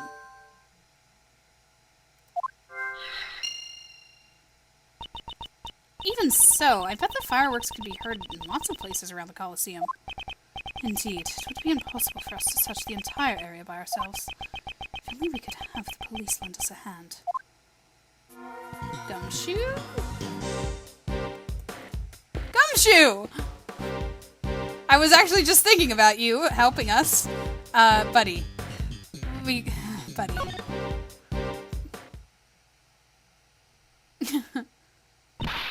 Gummy, why are you running away? Detective Gumshoe. When Mr. Edgeworth gave up the prosecutor's badge, I just didn't know what to do.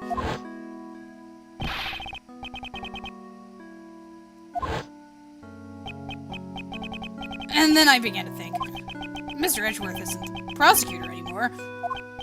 Does that mean I'm no longer a detective?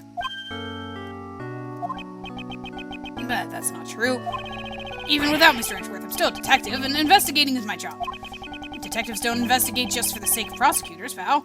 That's why, even if I'm on my own, I won't stop investigating. So you've been investigating by yourself? Then perhaps at that time...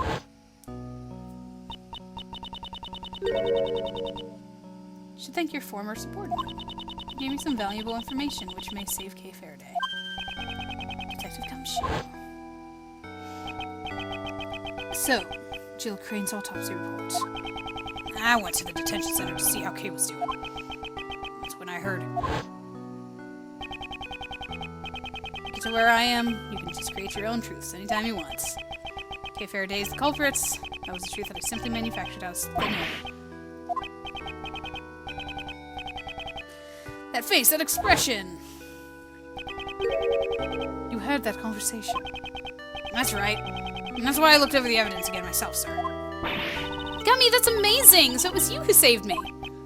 Okay, I'm really glad I got your memories back. Thank you. You get it now? I can't investigate on my own. Or I can investigate on my own. Gummy, don't run away! You've already proven that you can investigate on your own. After all, you saved me. Aw. Detective, I need your help. Currently, I'm not a prosecutor, nor am I much of anything else. Even so, I will pursue this case. I ask you not as a prosecutor, but as a friend. Detective Gumshoe, will you help us?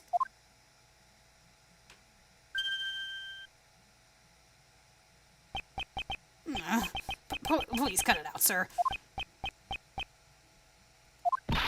Gummy!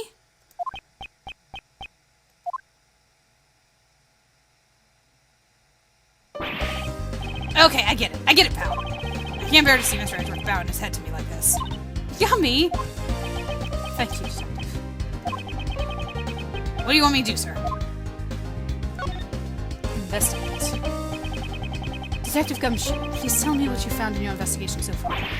Roger! Leave it to me, sir. I have 3 things to report. Okay. First up, it's about Kay's clothes that were sent to the crime lab. Traces of an extremely powerful sleeping drug called Sleepy ZZZ were found on them. I think the fan translators have run out of ideas. So that means after Kay was drugged at Gold Lake, she was brought to the roof of the Grand Tower. That's right, sir. Now for item number 2. Footage from the security camera at the Grand Tower's elevator. footage that captured President Huang and Judge Courtney going up to the roof. The elevator is generally the only way to get to the rooftop. If the elevator was used, the person who used it would be caught on camera. Exactly. In other words, if you look over the footage from a couple of days ago, you should be able to see an unconscious Kay being carried up to the roof. Then, Gummy, does that mean you... I checked out all the footage from before the incident, 2 days ago. Fast forward. I see. And the results? Well, actually, nothing came up, sir. Kay never showed up. At all. That was unexpected. I guess it won't be so easy. How was Kay brought up to the roof of the tower? I should take a moment to carefully consider the possibilities. Well, then let's hear your third and final report. Okay, so there is another way up there, and that's whatever way the president used. Because it wasn't through the 51st floor. Yes, sir! Last but not least, the most important thing to report. I'm so happy to be able to investigate with you again, sir. I'm gonna give it all my all to arrest the culprit. That's all, sir. I apologize for putting you through so much, Detective Fumshi. However, That was your most important report. It had nothing to do with the case at all. I would have preferred something that's actually useful. That merciless attitude. That's the Mr. Edgeworth I know, sir. Alright.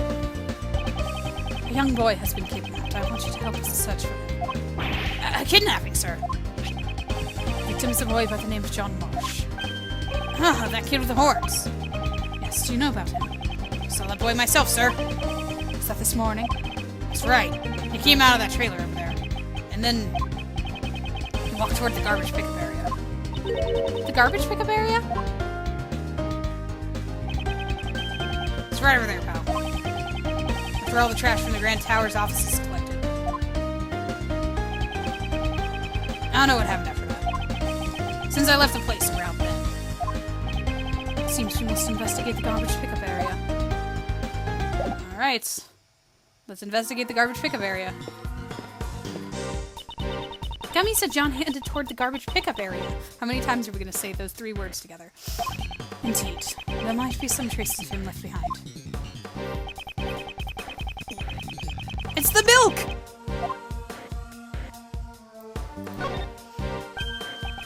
This milk carton is...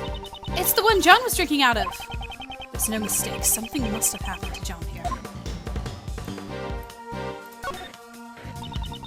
Looks like the garbage pickup area... Oh, it looks like the garbage pickup area is locked. It's probably to prevent people outside the Grand Tower from disposing of the trash here.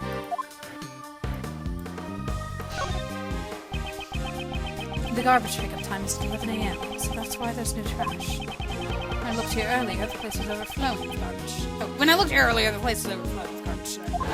So he was kidnapped. Looks like today's the day when the bulk waste is collected during the garbage pickup. He had to have been kidnapped after 11 then, right? Because the milk cartons there? Really were a lot bulky items placed here, pal. The garbage truck compactor can crush any kind of garbage to dust. No, it seems the case of bulk waste is transported to facilities without being crushed. Why do you know about how bulk waste is disposed of, Mr. Edgeworth? Maybe Mr. Shields, in order to accomplish his Mr. Edgeworth acquisition plan, sent him something like a moving process instruction over a shirt. There are times when you're so sharp, it's scary, although they're few and far between. Combined with Detective Gumshoe's testimony, the chances are high that John was attacked at the garbage pickup area. So we've established. If it was here, there wouldn't be many witnesses. But why would John have come to a place like this? It would be natural to think that he came here to throw something away. We have no way of knowing, since the garbage truck has already collected everything. Well, not everything.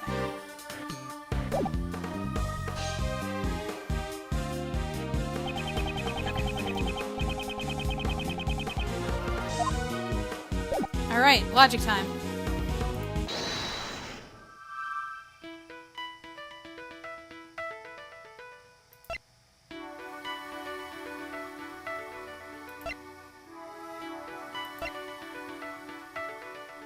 Wait a second.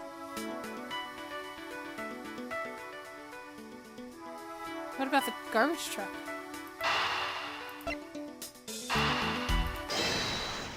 I don't know why I think linking these two together will get to that. Oh, okay.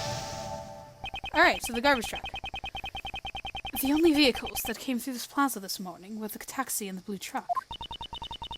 And Mr. DeBest was kidnapped in the taxi. Yes, meanwhile, John was attacked in the garbage pickup area. I feel like I've said that so many times. And the garbage was collected from there at 11 a.m. Ah! I got it, sir! The blue truck was actually... That's right. The blue truck that came through the plaza was a garbage truck. However, be that as it may, the officer who gave us this information made no mention that the blue truck was a garbage truck. Talk about careless! How could someone mistake a garbage truck for a normal truck? That's not it, Kay. Today was the day for the collection of bulk waste. I suspected it was a standard truck without trash compactor that came by to collect the trash. John was taken away by the garbage truck. And where do garbage trucks go? To the dump, of course. Hold up! The culprit was disguised as a garbage collector? Then the truck was probably fake too. How do we know they really went to the dump? No, the garbage truck should have been real. Why's that? That'll be made clear if you simply take a look at the garbage pickup area.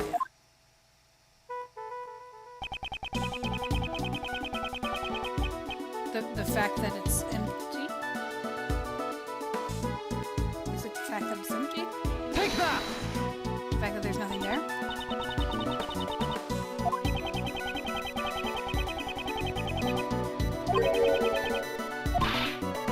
Clearly she does not.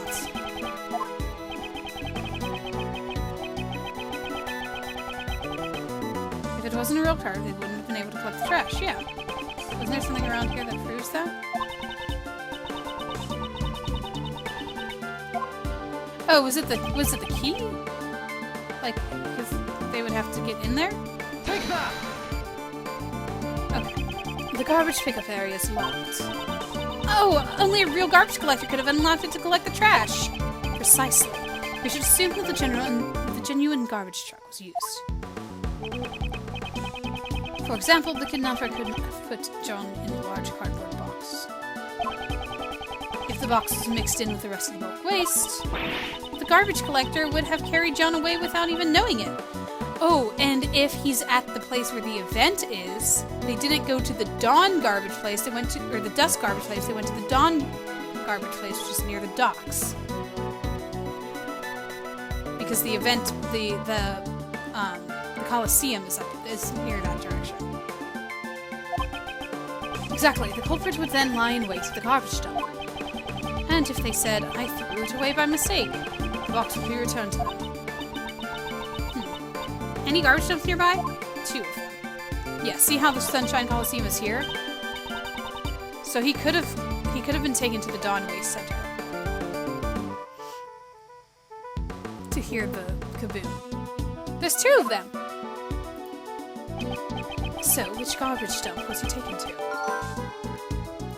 Okay, there you go. And I'm gonna connect that with the Sunshine Coliseum. Could there be a hint in any of the information I hold?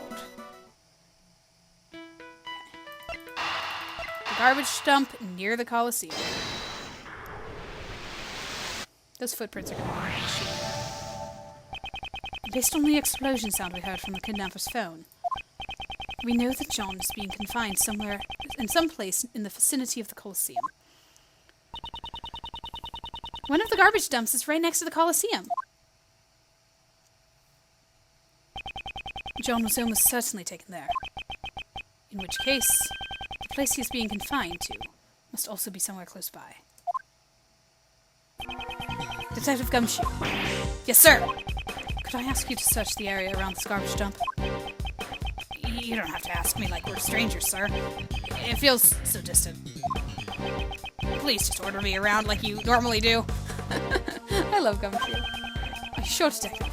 Right now I'm not a prosecutor. Didn't I tell you, sir?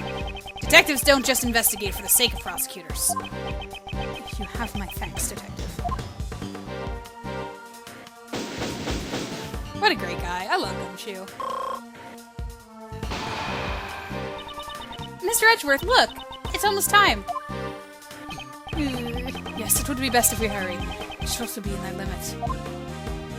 But the kidnapper doesn't care about the verdict, right? Detective Gumshoe, I'm counting on you. Leave it to me, sir. This may be an unofficial investigation. But I'll call in all of my pals from the station to help.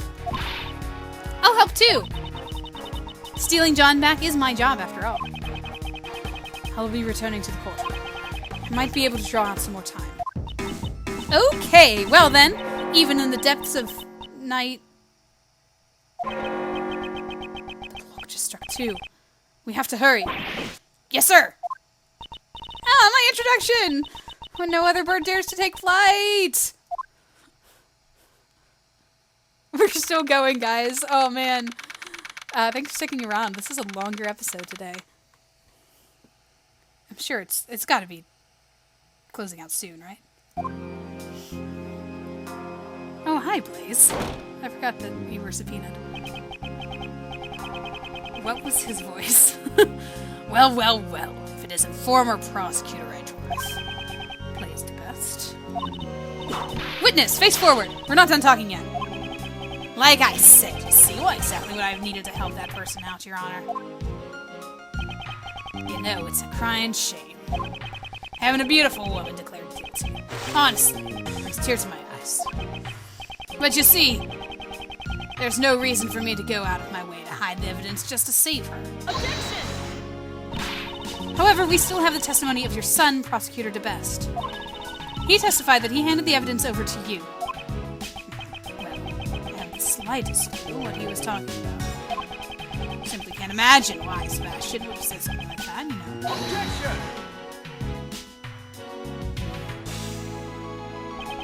What if there's evidence that shows your connection with Warden Roland? Just what do you think you're doing, former Prosecutor Edgeworth?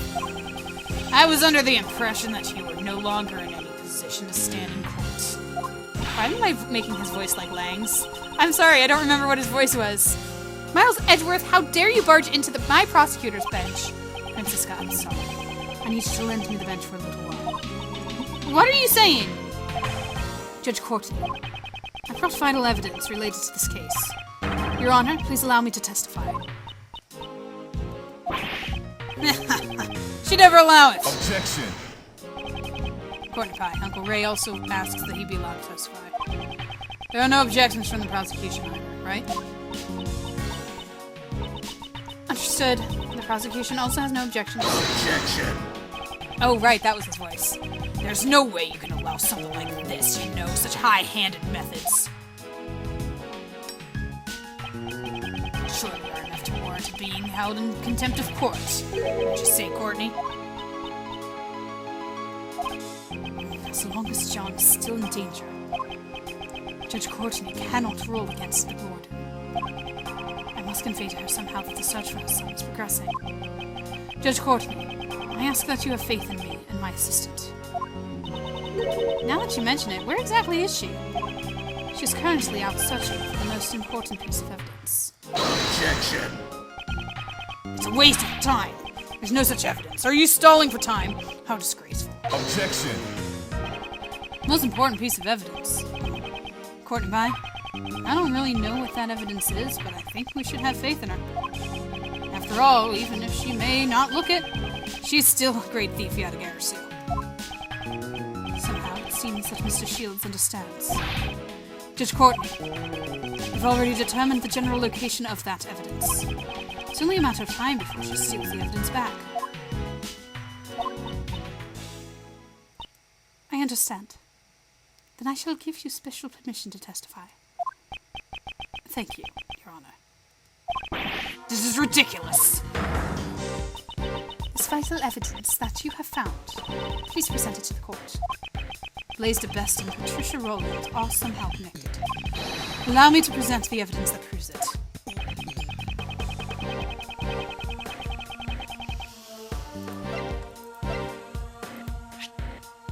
Take that! This document contains detailed report regarding interrogation of a certain man. Certain man? That man being the late Horace Knightley.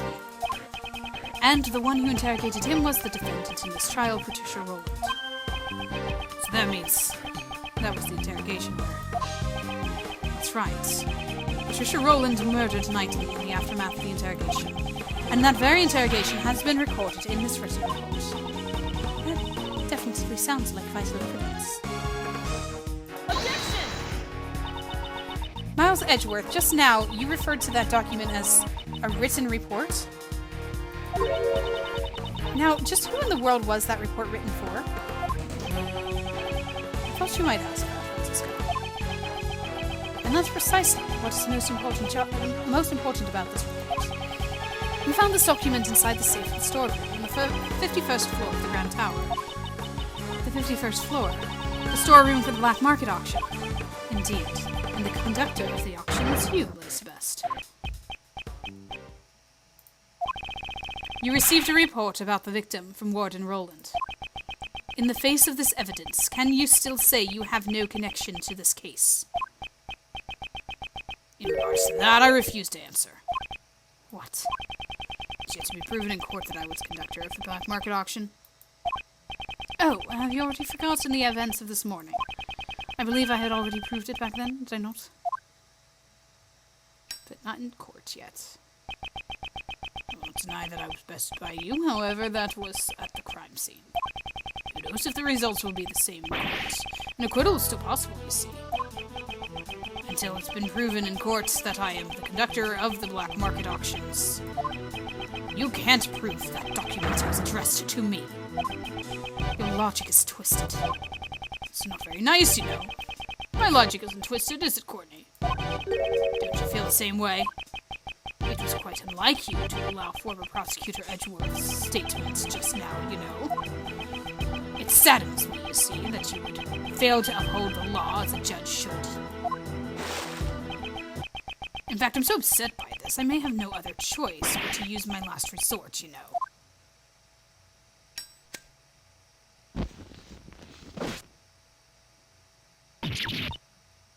Don't worry, he's not the one who kidnapped him. Don't worry. He kidnapped his son. It's fine. He kidnapped his own son, not yours. It's as you say. Something that has not been proven in court does not merit any deliberation. I will have to overrule Mr. Edgeworth's claim. As I thought, until John has been rescued. See, truth at the scene and the truth of the courtroom are very different things. So you're saying the truth can be distorted in court, as long as it's for your sake. What a horrible thing to say. I'm not distorting the truth or anything like that, you know. If a not guilty verdict is handed down, then that becomes the truth. That's all it is, you see. It's useless. There's nothing we can do unless the missing evidence turns up. Now then, Courtney, why don't you deliver a not guilty verdict and let's get this over with? After all, the evidence isn't going to show up anytime soon, you know. Objection! Yes! Sebastian! That was Sebastian's voice. Who raised an objection just now?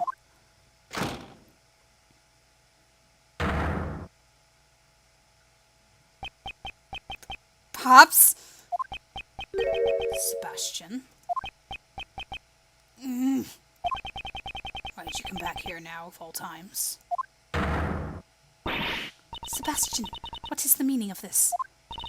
Just where were you and what have you been doing since you abandoned your own trial? I'm sorry, I was, such an act is unbecoming of a prosecutor. You should be ashamed. Well... Sebastian, you still don't get it, you know. This court has no place for a sniveling child such as yourself. Pops, Ooh, that's a new sprite. I've come to present new evidence, Your Honor. So, please, let me take my place back at the prosecutor's bench. That's new. Is that new music for him? Sebastian, I didn't think he would come back. Objection! What's all this now, Sebastian? You don't seem at all like your normal self. Pops, come now. What's the matter? I'm ready to play with you. Is that it? Well then, why don't we just head on back home? return to the witness stand. It's raw. You're shaking like a leaf. Objection! Your Honor. The prosecutor, officially in charge of the case, has just arrived with new evidence. The trial is still in session. In light of this, shouldn't we continue with proceedings? Naturally, the defense has no objections, Your Honor. I'm sure the defense attorney originally in charge would say the same. I love how there's 3 prosecutors in this room at this point. Actually, technically 4 if you count Blaze, because he's the head prosecutor. The prosecution has no objections either, Your Honor. Continue with the proceedings. That won't be necessary. Isn't that right, Courtney? Blaze still believes that he was the one who'd kidnapped John. As long as John still hasn't been found, Judge Courtney will remain bound by Blaze. Nothing else will change that.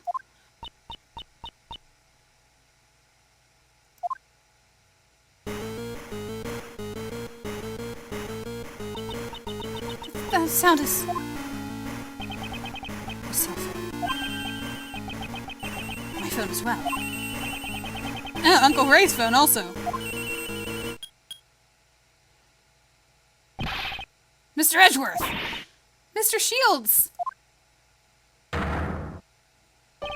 Ah! We found John, sir! Look at... wait, Gumshoe looks like so official when he takes his trench coat off. Look at his suit that he's been wearing underneath that whole time. We rescued John! Excellent work, Detective. That kid was the most important piece of evidence, right? Way to go, Kay. I wanted to spread the word quickly, so I had everyone call.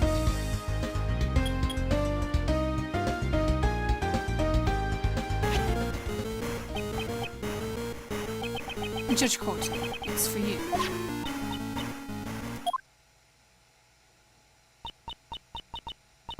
Yes, I see.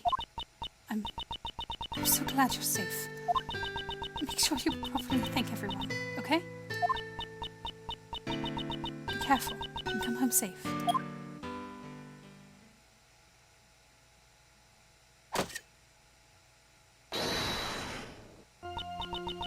Let us resume the proceedings.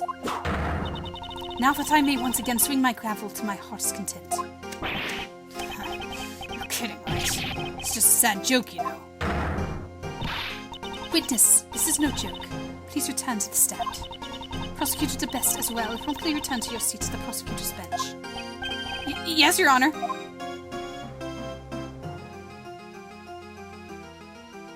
Don't whip him, Francisca. He's been through enough. Sebastian De Best. Yes, Miss Von Karma? I leave the rest to you. Huh? Going up against your own father. It won't be easy. I shall observe how things pan out. From the gallery. Aw, good job, Francisca. Now then, allow me to ask once more. Is the prosecution ready? Prosecutor De Best, what is this new evidence you wish to present? The missing knife and chisel, Your Honor. You mean they've finally been found? Prosecutor De Best, is this true? The knife and chisel? I wasn't able to find them. I searched and searched, I really did, but it was already too late. Too late? What do you mean? I remembered this morning when I asked my pops in the garage at home. He was holding something wrapped in a newspaper. Pops, where are you going? Oh, Sebastian, just taking out some trash. The bell. At that moment I heard it. That faint sound of a bell. Could that sound have been, by any chance, the bell attached to Dogen's chisel? In other words, you're saying that the witness threw away the evidence. I searched for it, but I didn't make it in time. I'm sorry! Where exactly did you search for it? The garbage dump! So many still shots in this one. In this case. I went to the garbage dump and searched everywhere. I thought the evidence Pops threw away had to be there. Which garbage dump?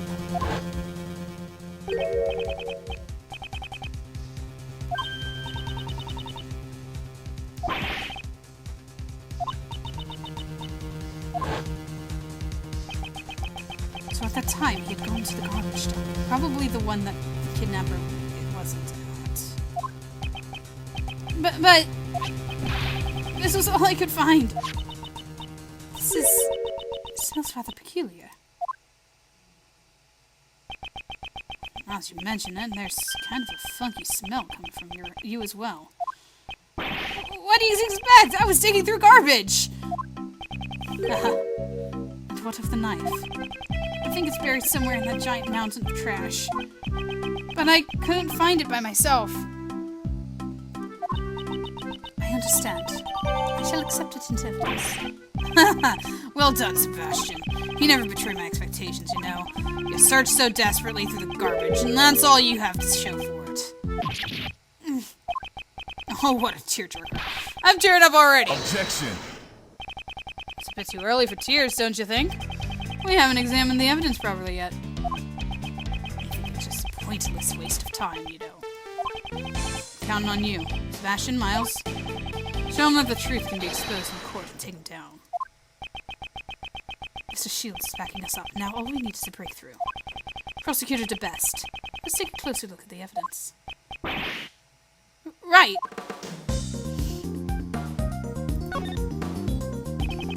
Let's have a look inside. It'd be great if we could find some kind of proof. This is the bell that was attached to Douglas chisel. Are there any traces left behind on it? It's no good. There's not even a single smudge on it. What did you find, Prosecutor DeBest? Did you even find anything? Darn it. Of course you'd find nothing. Something like that can't be called evidence, you know. All it is trash. Maybe sad, but that's the truth, you see. Sebastian's efforts all for naught. Indeed, the spell does not seem to be valid evidence. However... Mr. Edgeworth, are you really giving up? Calm as always, Edgeworth. Quite unlike Sebastian here. Well then, is the prosecution finished with this argument? Objection. Justine, not yet. We're not through yet. There's still something we haven't examined. The paper. You're still not giving up. Struggling in vain's not cute at all, you know. It seems Sebastian hasn't given up yet either. I was just thinking the exact same thing. The last item remaining. Is it trash or is it evidence? If we don't examine it, we'll never find out. The item I'm thinking of is... the paper. We're still not done examining the newspaper that the bell was wrapped in. It seems that Sebastian has the same idea as I do. Wow, this is just wonderful. So wonderful it's to cry for. Is it desperation or simply reckless abandon? Are you really going to pin all your hopes on this scrap of newspaper? We won't know for sure whether or not it's worthless until we examine it, will we? Sebastian, let's examine it post-haste. I'm saying post-haste a lot in this one, too. Can I spin it around first? Oh, yes! It's this handprint. There's something greasy on it, too. Is it oil? Judge Courtney, we'd like to request a fingerprint analysis of this paper. Would you please summon someone from forensics? It's gloves. It's gloves. It's the motor gloves. Come on. Your request is accepted. Contact the lab at once. You can't see that it's the motor... it's the gloves. Reporting! These are definitely fingerprints. However, it's from a glove. What? Don't worry, I have it. Didn't I tell you it's nothing but a worthless scrap of paper? Just think about it, you know? When handling important evidence. What kind of idiot wouldn't use gloves? Oh wait, wouldn't that be you? The idiot who doesn't know when to give up. It's pretty harsh. talking to your son like that. What's wrong with calling an idiot an idiot? If you want to be the best, you have to be heartless. I have no compassion for worthless individuals, not even my own son. Pops! You know, you've always called yourself a genius prosecutor, haven't you? Didn't I explain to you this morning why you were a genius up until now? That's right. It was all because of me. Because of my authority. You're always being protected by people like Courtney.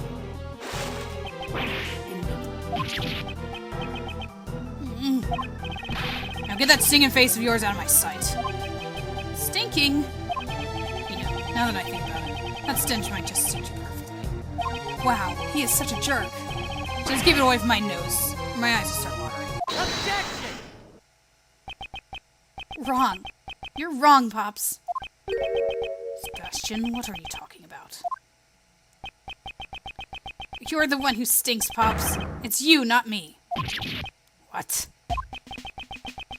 You haven't noticed, have you? You smell, Pops. So much that you can't even hide it. Mr. Edgeworth, try smelling the handprint on the newspaper.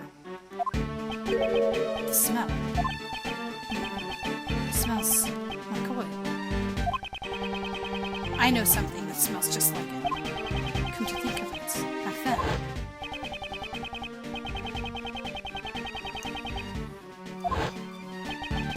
That's right. The smell proves it. It proves that the culprit who hid the evidence was... It's no good. I guess I can't become the best after all. I'm too soft. I could never be so heartless.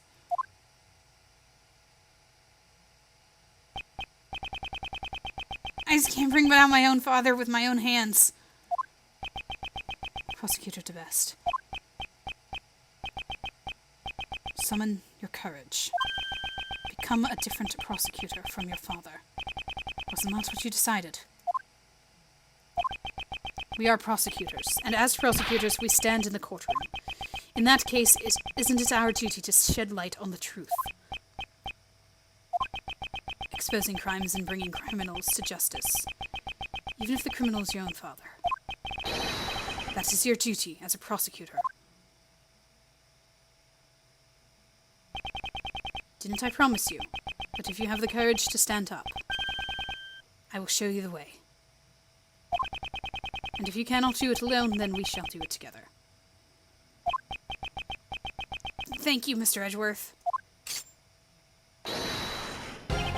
Allow me to present the evidence that connects this handprint with my father.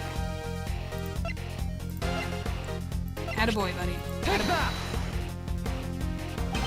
This is the smell from the trailer. The kind used for maintaining motorcycles.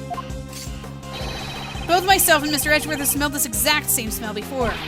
Blaze DeBest. It was in your garage. And wouldn't you say these fingerprints have a rather peculiar shape? 5 letters that spell out death. It's exactly the same as your own gloves. Objection!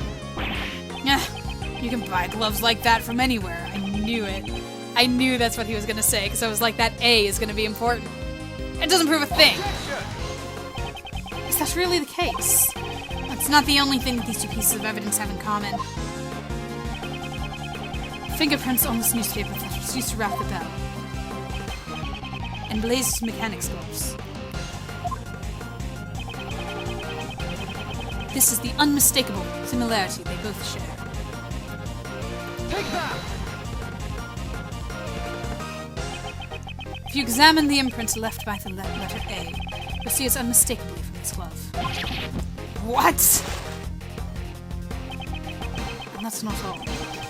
There's one more item we must take note of, namely these dirt stains. I suggest we do a comparative analysis of the dirt stains from the newspaper and the glove.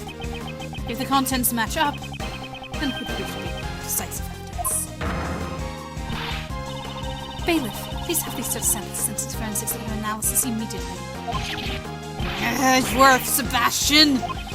You lowly prosecutors, do you have any idea who I am? Yeah, you're a criminal, man. Possibly a murderer.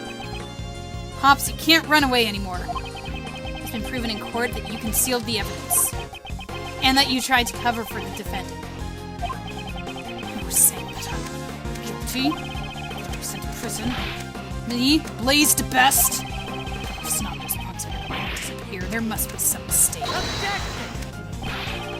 Be a man and admit your crimes. Objection.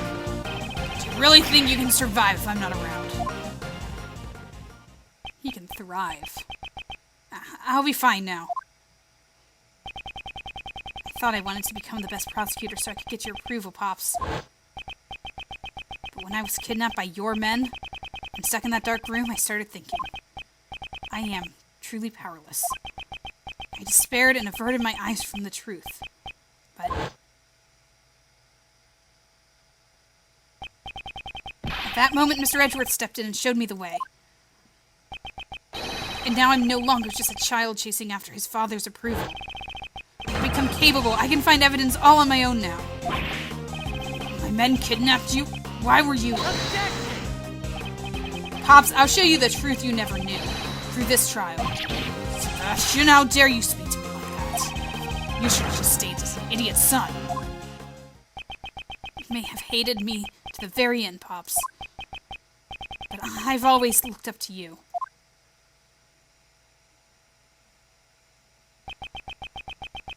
Thank you for everything up until now. And goodbye. You! Since when did you... All you've ever been able to do is depend on me. Sebastian!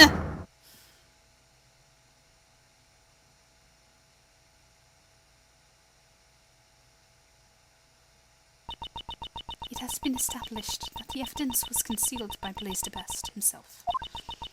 A judgment regarding his concealment of evidence shall be delivered at a separate trial. The missing chisel and a knife still have yet to be found. However, on a search of the waste disposal sites is underway, they will surely be discovered. The knife will be found. What will happen to me if it's found? No need to worry. You'll simply receive the punishment you deserve for your crime. Punishment for me? Blaze, what in the world are you doing? You! After all your boasting about being able to create your own truths and not guilty verdicts. That's why I contacted you immediately after the prison incident in the first place. And to make matters worse, you even kidnapped the wrong kid. I just can't believe this. You really, really, really are completely useless. This was certainly a violent outburst. But you heard her, Prosecutor the Best. Yeah, she got flustered and said a bunch of important stuff. Right? Indeed. That's correct. He still doesn't seem very sure of himself. Very well, and with that, this court is adjourned. Not so fast! I'm sorry? Who are you? What are you doing, Lang? Judge Courtney? Still too early for a happy ending. Langzy says the end of the trial is not always the end of the case. And who might you be? Name's Shilong Lang. Just a humble, lone investigator. Do you have some objection with this trial? Ha! Not a chance. The defendant there has a heart as black as a moonless night. Lang! Don't tell me you're the one from 12 years ago. You got it. Ain't this nice? Now you're finally going to prison, where you belong. 12 years is a long time coming for a suspended sentence, don't you agree? What did she do 12 years ago? Agent Lang, what are you talking about? The SS5 incident from 12 years ago. It's a case I'll never forget. 12 years ago. Well, it's changed. It all happened over 12 years ago. Back then, he and my father were close friends. Our clan protected the president's life. He suddenly changed. It's as if he became an entirely different person. Doesn't have faith in the police force of Zhengfa. Everything keeps popping up 12 years ago. Might have something to do with Lang's father, President Huang. Patricia Rowland, and you, Blaze the Best. Back then, the two of you killed off the Lang clan. Were you involved in the incident 12 years ago? That's right, I was. However, I'm not here to chase after ghosts of the past.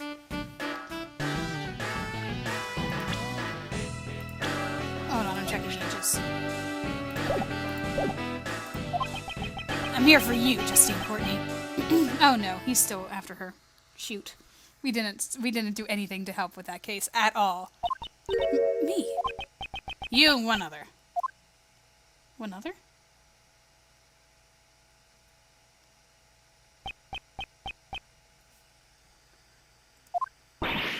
John! Miss Courtney, you're coming along too. As a suspect in the murder of the president of Zhengfa, Di Junhuang. Objection! Agent Lang, what evidence do you... Not so fast! Settle down, Mr. Prosecutor. The investigation has only just begun. We're going to inspect the crime scene with the suspects in attendance. Agent Lang, did he get his hands on some new pieces of evidence? If you have any objections, then you can tag along as well. I shall do just that.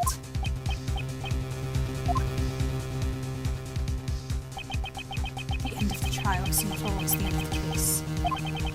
There are still many mysteries yet unsolved surrounding the murder of the president. Namely, the true nature of the giant monster. And...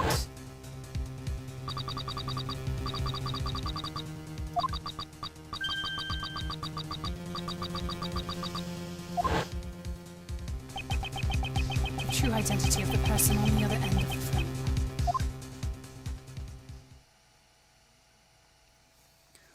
Whew, that was a long one, guys. Wow, I need a break. That was 3 hours worth of recording there in a row.